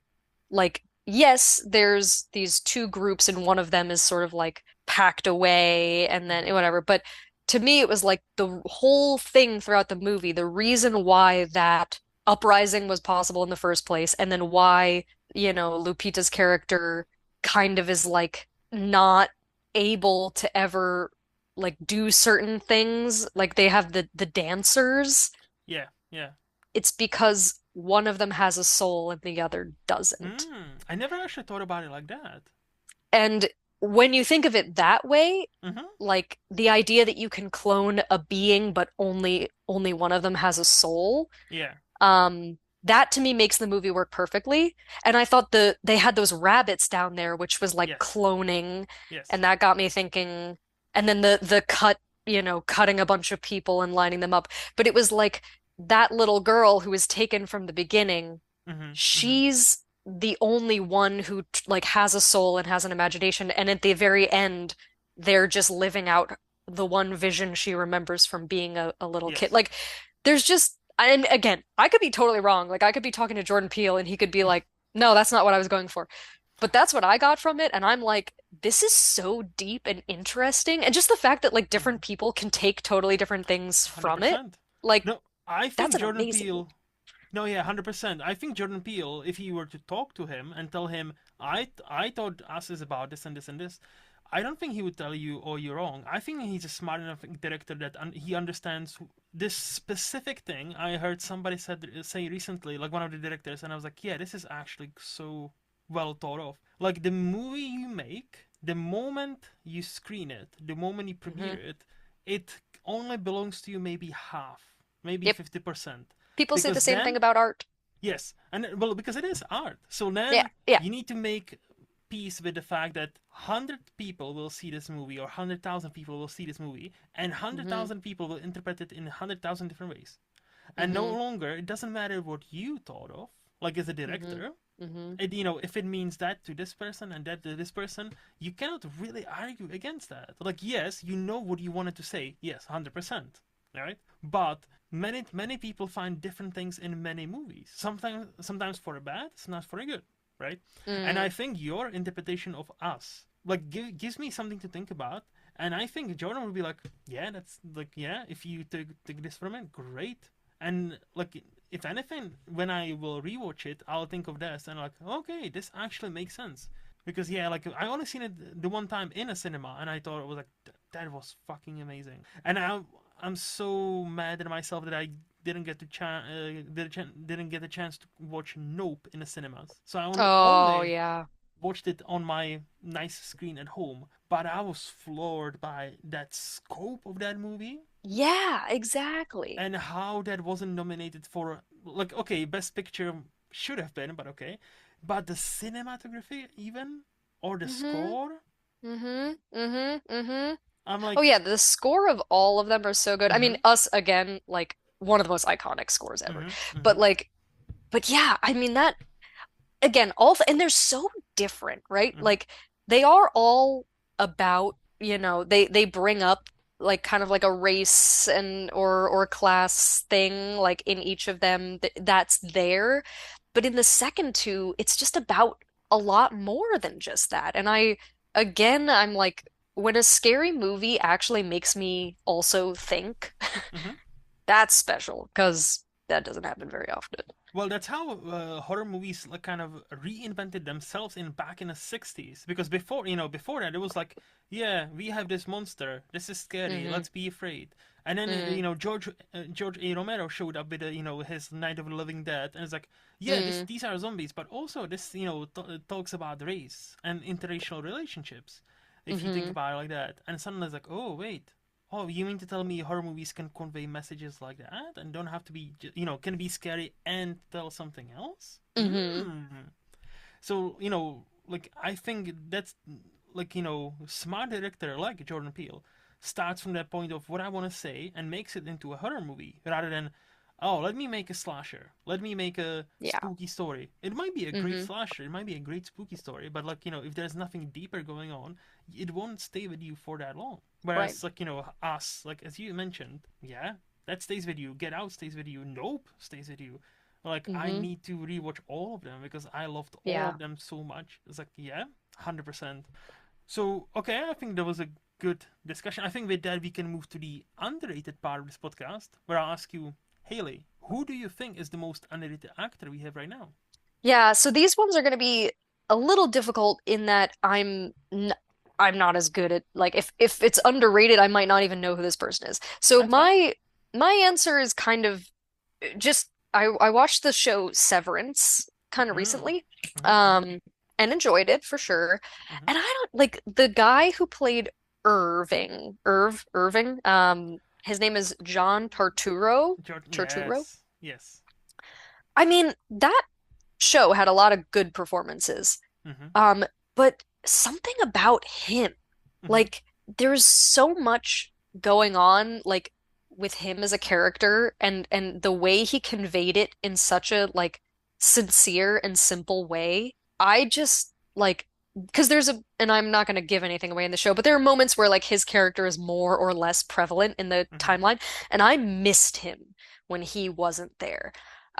Also, he plays kind of opposite Christopher Walken at times, who's like Yep. a powerhouse. And Yep. I think he held his own just Mm-hmm. fine. Like, Mm-hmm. I mean, all of the characters in that show do a good job. It's a very well acted show. Mm-hmm. Um, and the concept is crazy. I appreciated that. But like, I was thinking, like, this guy, I want to see him in more stuff Mm-hmm. now. Like, I hope that he gets recognition from this, and then I hope that he gets picked up and can continue to play like complex roles.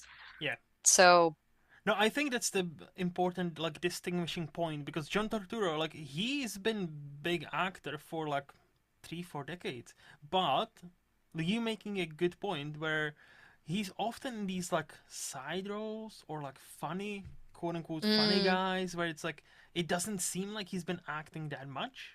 Even though, hmm like comedies and these characters are one of the most challenging things an actor can do, right? that's fair. And this show is one of the few instances where you see him do something different, something he doesn't get to usually do. Like I've only seen him in a couple of other movie. I've seen him in a bunch of movies, but only in a couple he gets to quote unquote flex all the acting muscles he's got.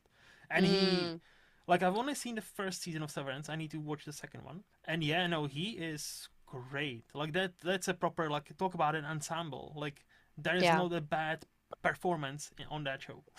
No. It's Yeah. and he is honestly spectacular. And I haven't even seen a second season, so I don't even know whether he's even better in the second season. So, I think he brings like an emotional mm-hmm, like complexity to the whole thing, like his situation.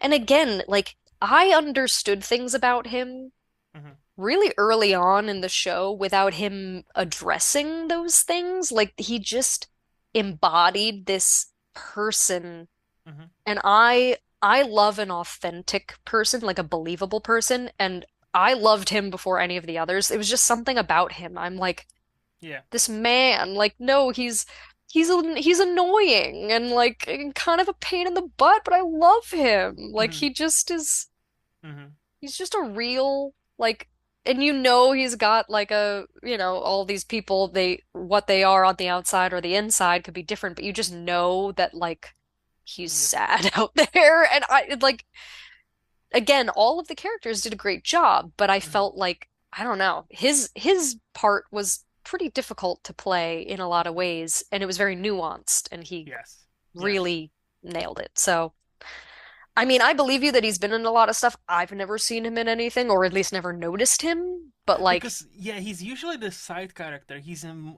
yeah, rarely. I think if he had maybe like 10 leading roles to his name, maybe that's mm, too many. mm, And he's been acting again. I think like mid 80s, early 90s. So like he is like up there. Like John Torturo is a decent name, mm, but mostly he's in this kind of like a hey, he's the funny guy in like 2 or 3 Transformers movies. He's this mm, funny guy. Like he's been in a couple of Coen Brother movies, but also like kind of funny. So like mm-hmm. it's a kind of like quirky guy, kind of like hey, he's the funny guy. Yeah, Until yeah. this show and like maybe 1 or 2 movies I can think of off the top of my head. Like there was a movie called I think like Finding Gigolo or something where he plays Gigolo. Mm, uh, it was like it's a weird movie, but I thought he was great in that movie, even though the movie didn't work for me that well. But like I thought mm-hmm. he was an interesting performance in that movie. And yeah, with Severance, yeah, I hope because of the show he will get offered a bit more serious roles in his like a bit advanced age, shall we say, Hmm. where it'd be nice to see him walking away with an Oscar at some point. It'd be Yeah. nice because At the I'm very least, yeah, more roles where he can showcase like what he's yes, capable of, because yes, clearly not he just be has the depth. yes, not just be hey this funny guy who's who's Jewish, yeah, yeah, John Torturo, yes, Right. he's here, Right. he's here. But no, that's a great pick. So who Yes. do you think is the most underrated actress we have right now? This one was maybe even more difficult because I Mm-hmm. feel like a lot of the female actresses who are like who I would I mean obviously I'm a huge fan of Emma Stone, but like Mm-hmm. she's getting all the attention she Yes, deserves. yes. And I feel that way about a lot of the people I see. So again, I kind of had to like think I was trying to think of movies where I feel like I haven't seen this person in much other stuff and Mm-hmm. like, again, I'm just was very, very moved by the performance. So I'm gonna choose Sally Hawkins because of her performance in The Shape of Water, which I'm a big Guillermo del Toro fan. I haven't seen Frankenstein, but Mm-hmm. Pan's Labyrinth and Shape of Water are excellent, and I Yeah. love both of those movies. I've seen them multiple times, and I'm like Mm-hmm. really into it. Uh, and there was a lot going on with both of those where the characters who were playing like normal human beings had a lot to cope with, but Mm-hmm. I feel like both she and her like quirky male friend, whose name I'm blanking on right now, but both of them Mm-hmm. those were difficult roles because again, like you're playing like weird people who Mm-hmm. are social outcasts and but she just, captures your heart and I and it can't be easy to pretend to fall in love with a monster, but I believed her, and like I also I don't believed like love she wanted stories, to. but I thought that one was felt Mhm. real to me despite how unreal the circumstances were. I also believe she wanted to fuck that fish guy. Yes, Yeah, yes, same. 100%. No, Sally Hawkins. That's a great pick because so I'll recommend you two movies. One is fairly old or older, not old, but Uh-huh. there's 2007 movie I think called Happy Go Lucky. Have you seen that? Happy-go-lucky? No. It's a comedy. I think, if I'm not mistaken, British comedy with a bunch of British actors. The character she portrays in, I feel like most talented actresses, it would be so fucking annoying, grating, but Mm, she can portray it so well. Where she's annoyingly so lucky and happy, and just like but that performance, like why we don't nominate like comedy movies and these kind of movies for mm. an Oscar, I don't understand. Like especially performances. And speaking of Sally Hawkins and performances being nominated, and you loving horror, have you heard of Bring Her Back? I'm pretty sure I've heard it, but I have not seen it. So this is from this year. This is from the Mm, guys who did Talk to Me like 2 years ago. that's a good one. It's so I haven't seen that. I haven't seen Bring Her Back. The only reason is it looks scary as fuck. Yeah. Like, Talk to Me was good. That was freaky. but apparently, Bring Her Back is like another level. There is some sort of scene with like scissors or like table. Everybody is like, that fucking scene is tense as fuck. And many people say we'll probably have another snub that yet again, Sally Hawkins. Many people are banging that drum that she should be nominated for this movie. Like her Mm. Okay, so performance. she's in it. Yes. Oh no, she's the main. So the only thing I know is she loses a child. She's this mother, so Mm, she gets like an orphan or something or adopts, and she wants to kind of bring back her older child. I don't okay. know anything else. I don't know what happens next. I've seen a very spooky trailer, and I was like, I would love to watch movies like that in a cinema, but I don't think I think I would get a heart attack. So like I need to maybe watch it at home. Yeah, yeah. Pretty much everybody who's seen that movie I know talks about how few scenes are so unnerving, that you will not want to watch it ever again, and how she should get a nomination or like Oscar nomination, Sally Hawkins, for this movie. Like, All right. apparently her performance is another level. So Sold. yeah, no, like again, me too. I just need to find the courage. Well, it's not Yeah. streaming. I can make this, excuse. It's not streaming anywhere yet. I can make that excuse and delay it a Mm. bit.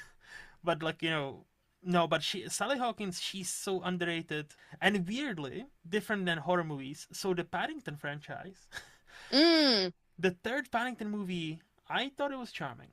I thought it was lovely, but a big part of why it didn't work nearly as enough as the previous two was the fact that Sally Hawkins didn't want to do it, couldn't do it. I don't know, but Mm. Emily Mortimer is there as the mom from the movie, from Mm. instead of her. I love me some Emily Mortimer. That's another underrated British actress. But like Sally Hawkins brings the heart into that movie where Mm. she's your stereotypical mom everybody wants to have as a mom, right? Yeah.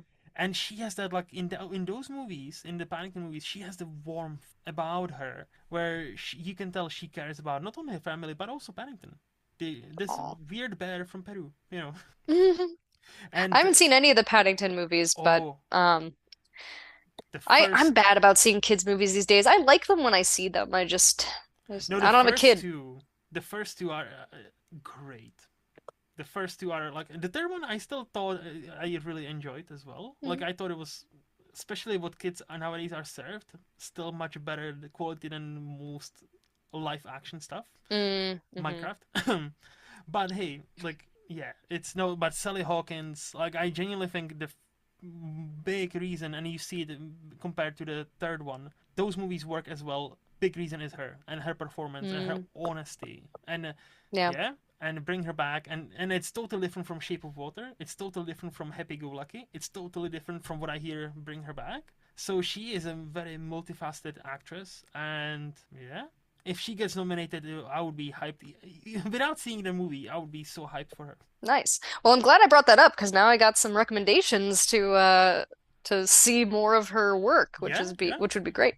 Again, you give recommendations to me, and I'll give it to you. That's how the show works. So That's perfect. So who do you think is the most underrated director we have right now? So I put down Guy Ritchie Hmm. simply because, I mean, obviously people know him. It's not like Yes. he's not famous, but Yes. I don't know. I feel like I don't hear about him a lot. And Mm-hmm.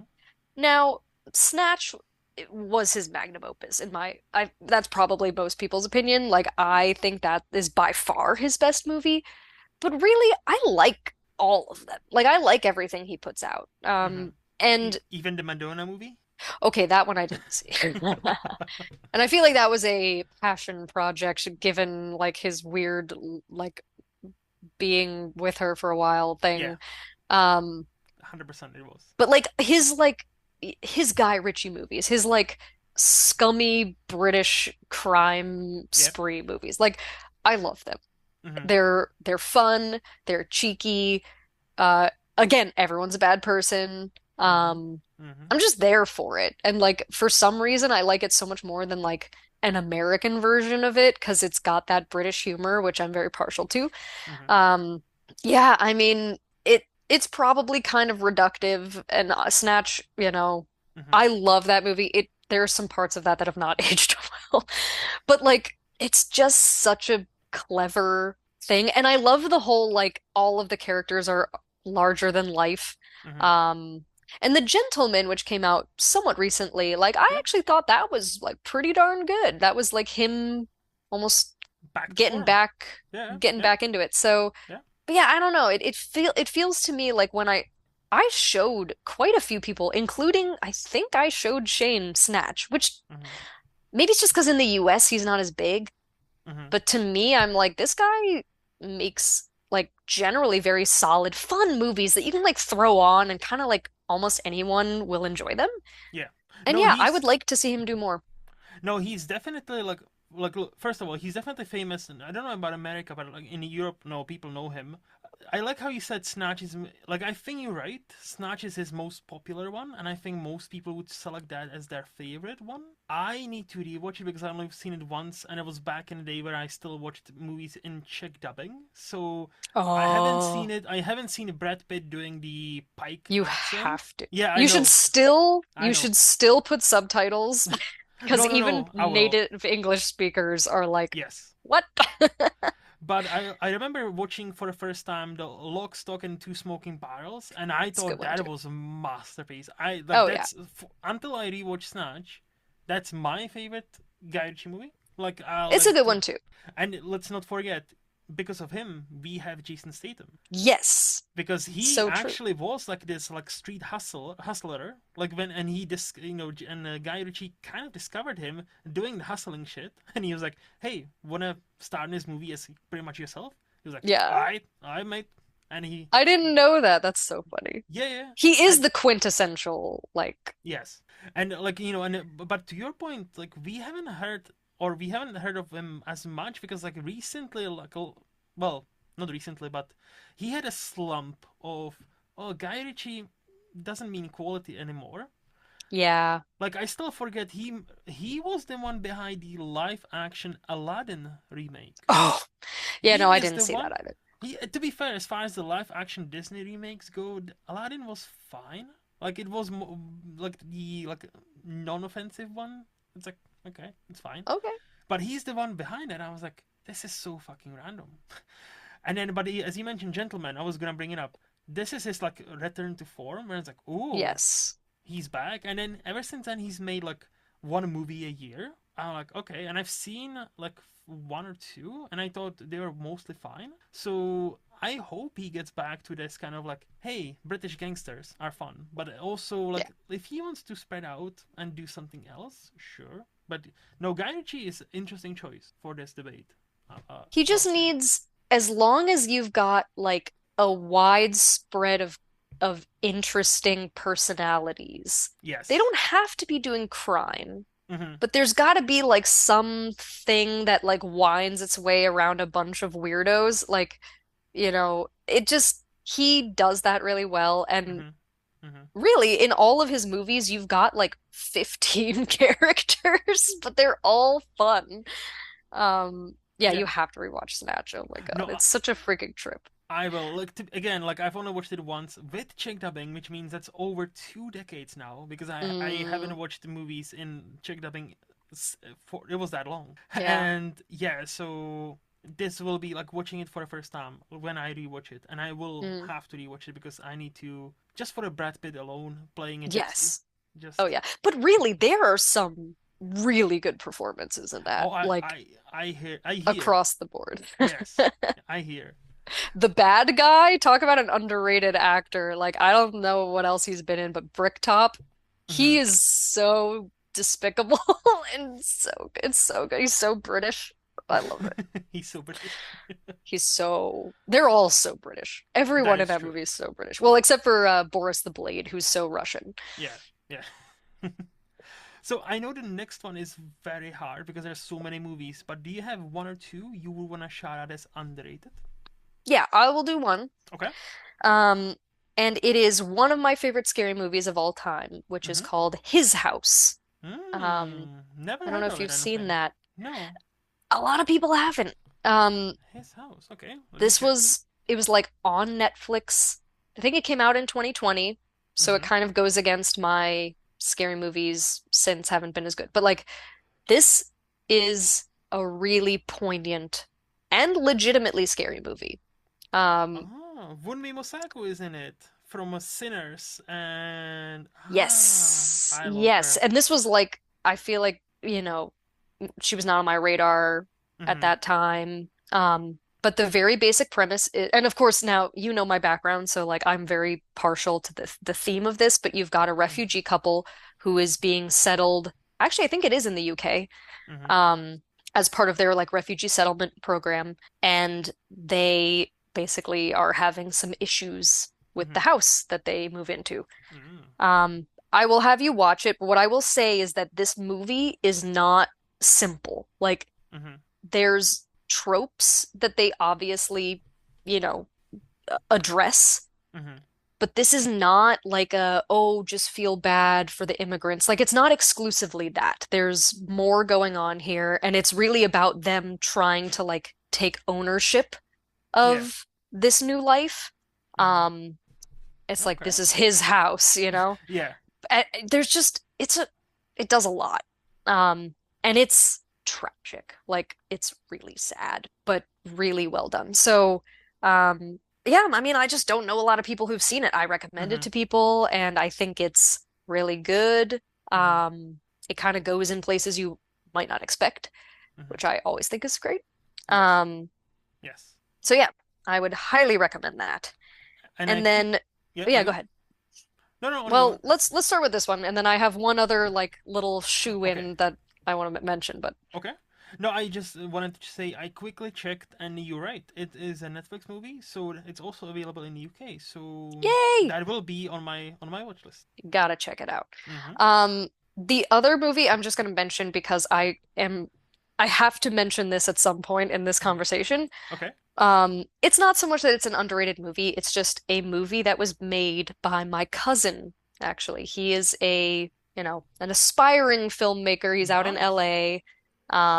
He mostly works in like sound and stuff like to make a living, but he recently created a feature-length film called Home Wrecker. Mm-hmm. Um, and his name is Dante Marino. So like there's a couple movies called Home Wrecker out there, but his came out just this year.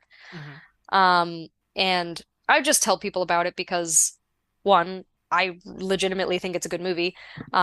But two, he's trying to get out there and make something. It did rounds at a couple festivals, and I think it's available now on both Amazon and Google, like to rent. Um, Here in the UK, it's available on Prime or Tubi, okay, apparently. So, yeah. and I see, yeah, yeah, I can see. Okay, that seems interesting. It's very timely. Like, Okay. it's a very relevant movie for our time, and I think people of our age demographic in particular will find it very poignant. Mm-hmm. It's not a movie that will make you happy or comfy, but it just, it's a very, I think, like edgy take Mm-hmm. on things that a lot of us are thinking about and dealing with, but like, you take it to an extreme to make a point. Okay. So Okay. yeah, anybody out there who would like to support a young guy trying to make a go of it Mm-hmm. out in LA, please download Homewrecker, give Mm-hmm. him a good review and you know. Mm-hmm. No, But I yeah, I will. thought that was excellent when I've seen it a couple times, obviously. No, okay. Thank you for putting that on my radar because I obviously have never heard of it. Yeah, So I will. If it's actually streaming someplace, I'll put it on my queue. I'll be like, okay, let's see what this is about because on IMDb it's only been rated for like 40 people, but yeah, it's like 7.1, which again, only 40 people, so like obviously it can skew either way. I understand that. But that's Nibat. That's Nibat. So thank you for that recommendation. So and sure. for that plug, I'm sure he'll be happy about that. Hmm. Do you have a TV show you would want to shout out as being underrated? Yes. Again, like generally speaking, if I've seen it, most people have, but probably the only show I've ever really, really liked, and then like I didn't know anyone who had any idea what it was, is this show called Kingdom. And it's Is a it Lars von Trier? Korean, Oh no, so it's not Lars von Trier. Is it not Denmark? So okay, okay. Kingdom. no, it's Korean, and it Mm. answers a question that nobody asked, which is, what if there was a zombie outbreak in medieval Korea? Um, Oh, okay. And I, so this, I don't know when it came out, but I watched it in 2020, and I know that because it was a time when we all were just sort of watching stuff. Mm-hmm. And I watched a lot of things that were bad, Mm-hmm. but this had no right to be as good as it was. I learned about medieval Korea. I feel like the things that happened were realistic in terms of like how people reacted, but also within the context of that society at that time. Mm-hmm. Like, and that educates you about how life was and like how the the societal structure, the power structure. It was so fascinating.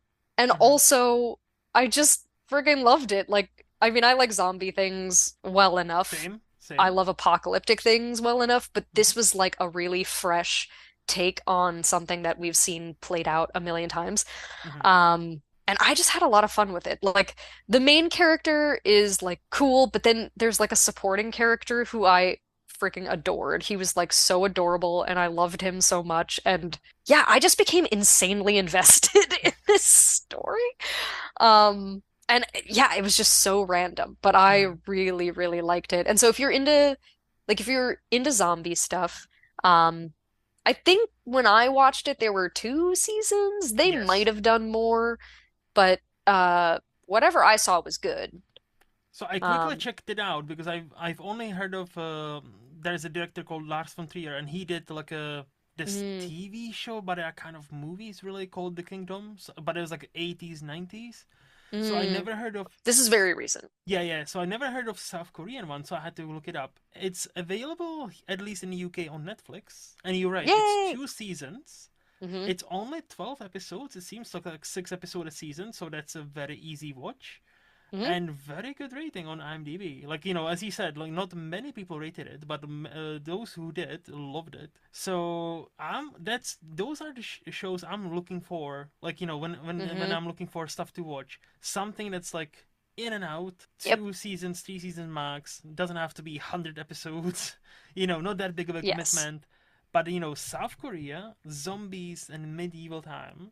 Like that's a concept I would have never thought of, and if that kind of like you, that if there's a concept I never would have thought of and it intrigues me, that like automatically jumps in my imaginary queue or like a very high place Hmm. because there's so many movies like oh yeah like another variation of this theme, another variation of this action movie or whatever. Like I've seen Yeah. it before, it'll be fun, but this one seems different and it's yeah. I love me some zombies too. Like that Hmm. zombies are one of my favorite creatures. I So will also say this has mhm, like a very interesting, because obviously like no two zombies are necessarily the same. So yep, there's like slow rules to how ones, these yeah, zombies work. And it's like always so interesting to like experience that and try to like puzzle out like yep, how are they going to deal with this. But yeah, just imagine like how many zombie things do we have like before there were telephones? yes, What happens, right? Like you can imagine it's not good. mm-hmm, But yep. it's amazing. So like I don't know. I just found it to be like very entertaining and a treat. So hopefully you like it. No, I'll definitely check it out. I'm in the middle of like about 10 shows, so I don't know when exactly. I need to finish Fair some of enough. them because my brain doesn't work like I cannot be in the middle of like 10 shows. Like it stresses me Yeah. out. Yeah, yeah. But yeah, no, I'll definitely like I'll put it on my list, especially if it's on Netflix. I'm paying for Netflix, so might as well. Yeah. You absolutely should. But Haley, thank you so much for your time. This has been a blast. Yeah. You've been kind and patient enough with me and answered all my questions. So before we say goodbye, do you have a question or two for me? Yeah, I mainly wanted to ask Hmm. because like I said, I don't always get to see as many things as other people. I mean, you've given me some good recommendations, which I appreciate. Um, but because the director one was probably the most difficult for me to find like an underrated director, do you have a director, like an up and coming director you think I should be on my radar based off of everything I've told you that I like? Well, easy answer would be Coralie Farge. She's the one who did Substance. She Oh did the yeah. she did the one. So she only done 2 movies, and Substance was the second one. First one, we're talking feature. I think she's done some shorts.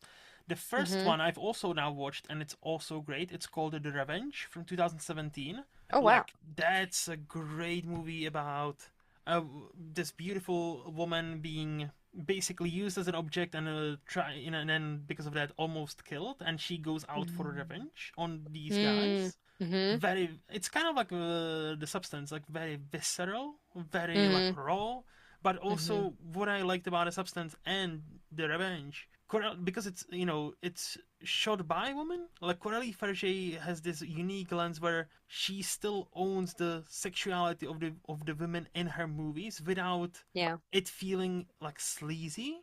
Like Hmm. Or reductive or whatever. yeah, there's definitely like look, there's definitely some shots in the Substance like okay, we are definitely admiring like like Margaret Qualley here, and Yeah. but it's still there's like a different point to that than that. Hmm. And other director, I don't know if she's an up and comer, but like as to me, like she's done quite a few. But there's another French lady called Julia Ducournau.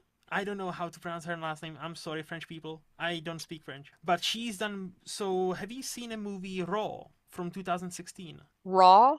Yes. No, I don't think so. So, plot of that movie. This college student woman, she goes to college because she's young and she wants to study, right? And Hmm. she discovers she might be a cannibal. Oh, interesting. And where that movie goes and what it explores with that, it's fascinating. And how that movie ends. So, you're thinking, okay, Mm, okay, this is going this way, this is going this way. And then the movie ends, and I will generalize, but if this was an American production, an American movie, it wouldn't have ended where it ended. It would have been 10 more mm, minutes. I But that see. movie does something where it's like, holy fuck, that just ties it everything beautifully together and just quits. Just like, no, this is No, the I end. respect This that. is, yeah, me too. And so she did that, which is one of my favorites of that year. Like ever since then. Then she did a movie called Arcane from 2019, 21 or 21, I think. Let me Hmm. quickly 21, sorry, 2021. So Arcane is a movie where a woman has a consensual relationship with a car, A and then car. yes, and then she might give a birth Interest. to this like car baby, and it's this like a neo punk kind of aesthetic where, Hmm. but it's not about women fucking a car. It's more about like, would we, what's love, what would we do, how do we forgive, and all that. Mm. Hmm. But it's like enwrapped in this casing where it's like you either love it or you hate it. This movie is very polarizing because many people are like, what the fuck is this? Why is she fucking this car? And then, look, I just thought this was a great movie. And she has a movie coming out this year called Alpha. I need to watch. Mm. Shane has already seen it. Of course he has. Gosh darn it. Yes. Yeah, I like him, but I also hate him because he sees everything. God I fucking damn it! know. I It should usually, it should have I been me. always check with him, you know? I'm always like, should I see this? But yeah, so I checked with him about Alpha because I'm very excited, and he's like, I didn't like it or love it. Like so on Mm. Letterboxd he gave it 3 stars, which is not bad. So I'm like, Mm. oh, but no, I'm still hyped for that because like she and as my, next to like Coralie Farge, like to me these two are what we need. Mm. Even if all their projects are not like 10 out of 10 movies, they are Yeah. swinging for the fences. They are trying to do Mm-hmm. something new. They are trying like bending different genres. They are talking about different things, and the way they go about them are so different. And another one, like another quick one, also a female for some reason. I don't know why. I'm just thinking of female directors. I'm not trying That's to great, be. though. I feel like No, I yeah, don't know enough female directors, so that's great. but I'm not trying. Like it just seems so performative now. But like no, just because like the reason I thought of her now because I was thinking about how they think of different things with this like new like the same genre but new thing. Hmm. There's a director called Celine Song who did Past Lives from 2 years Oh, ago, yes. I've seen Past Lives. and I that's a love movie. Past Have you seen The Materialists? No, but um I was like so not interested when I saw the trailer because of course I'm like, See, ew, we might be romance. the same But then I person. found out it was her. And I was like, We look, Haley, she's good. we might be the same person because like look, Past Lives was one of my favorites of like 2 years ago, like Yeah, 2023. spectacular. And when I saw the first trailer for The Materialists, and I was like, okay, she's decided to do a rom com that looks very typical rom com. Hmm. I will be there, but girl, please don't, please be different, please. And then I Yeah. actually went to see it in the cinemas. Uh-huh. It is a rom com, but the difference is it's a Celine Song rom com. So the things, how she talks about certain things and how she views certain characters, situations, and themes, it's so unique to her and her only that Hmm. you don't mind that you kind of know where this movie is going because the way she takes you on that journey is so uniquely hers. Hmm. I really, really enjoyed my time with that movie, and it's one of those movies where I follow quite a few people on Letterboxd, and it's one of the few times where, like, if you read certain comments, it's like, so obviously it's a Pedro Pascal, Dakota Johnson, and Chris Evans, right? Yeah, right. So when I read some of these people's reviews, it's like the obvious standout is Chris Evans. Then you read some other people. The obvious standout is Dakota Johnson. Chris Evans is kind of bad in this. Then you read the obvious standout is Pedro Pascal. Dakota Johnson is kind Mm, of bad in this. Then you need Hmm. nobody is good in this movie but this Celine Song, and I'm like, I've never had this happen where like like people I trust is like one person Mm. says, "Oh yeah, these people are shit, but this is stand out." The other person says this, like there's like no, it depends who you are. You It's like a might resonate. Rorschach test. Yes, Like like you you might. see what like yourself or something in Yes, it reflected yes. back at you. So, but like with like those three directors, Celine Song, Julia, very French name I cannot pronounce, and Coralie Farge, like I will follow these whenever they want to go because they've Mm. served me so much great stuff. They like enticed me enough where I'm like, yes, I want to see everything you make, whether it's good or bad. So like those would be like up and comer. Well, maybe one of them is not really an up and comer, but like mainstream people to follow. Yeah. I mean, past lives, I don't feel like a lot like I mean, Shane and I saw that, and the only reason I saw it was because he took me to Mm-hmm. like an independent movie theater and we saw it there. Like it didn't get a lot of hype, but I was so moved by that. And again, that's a love story, which normally I avoid that stuff, but like Yeah, the plague yeah, because I'm just not into it. yeah. But it it was so poignant. And again, I think anybody who sees that would view it differently depending on like Mm-hmm. your own romantic history, your Mm-hmm. own thoughts on love and relationships. And that makes it really powerful because it's not about right or wrong. It's Yeah. like this like journey and yeah. So anyway, I should watch The Materialist. And I Mm-hmm. mean, just because actors are famous doesn't mean they're not good. Yeah.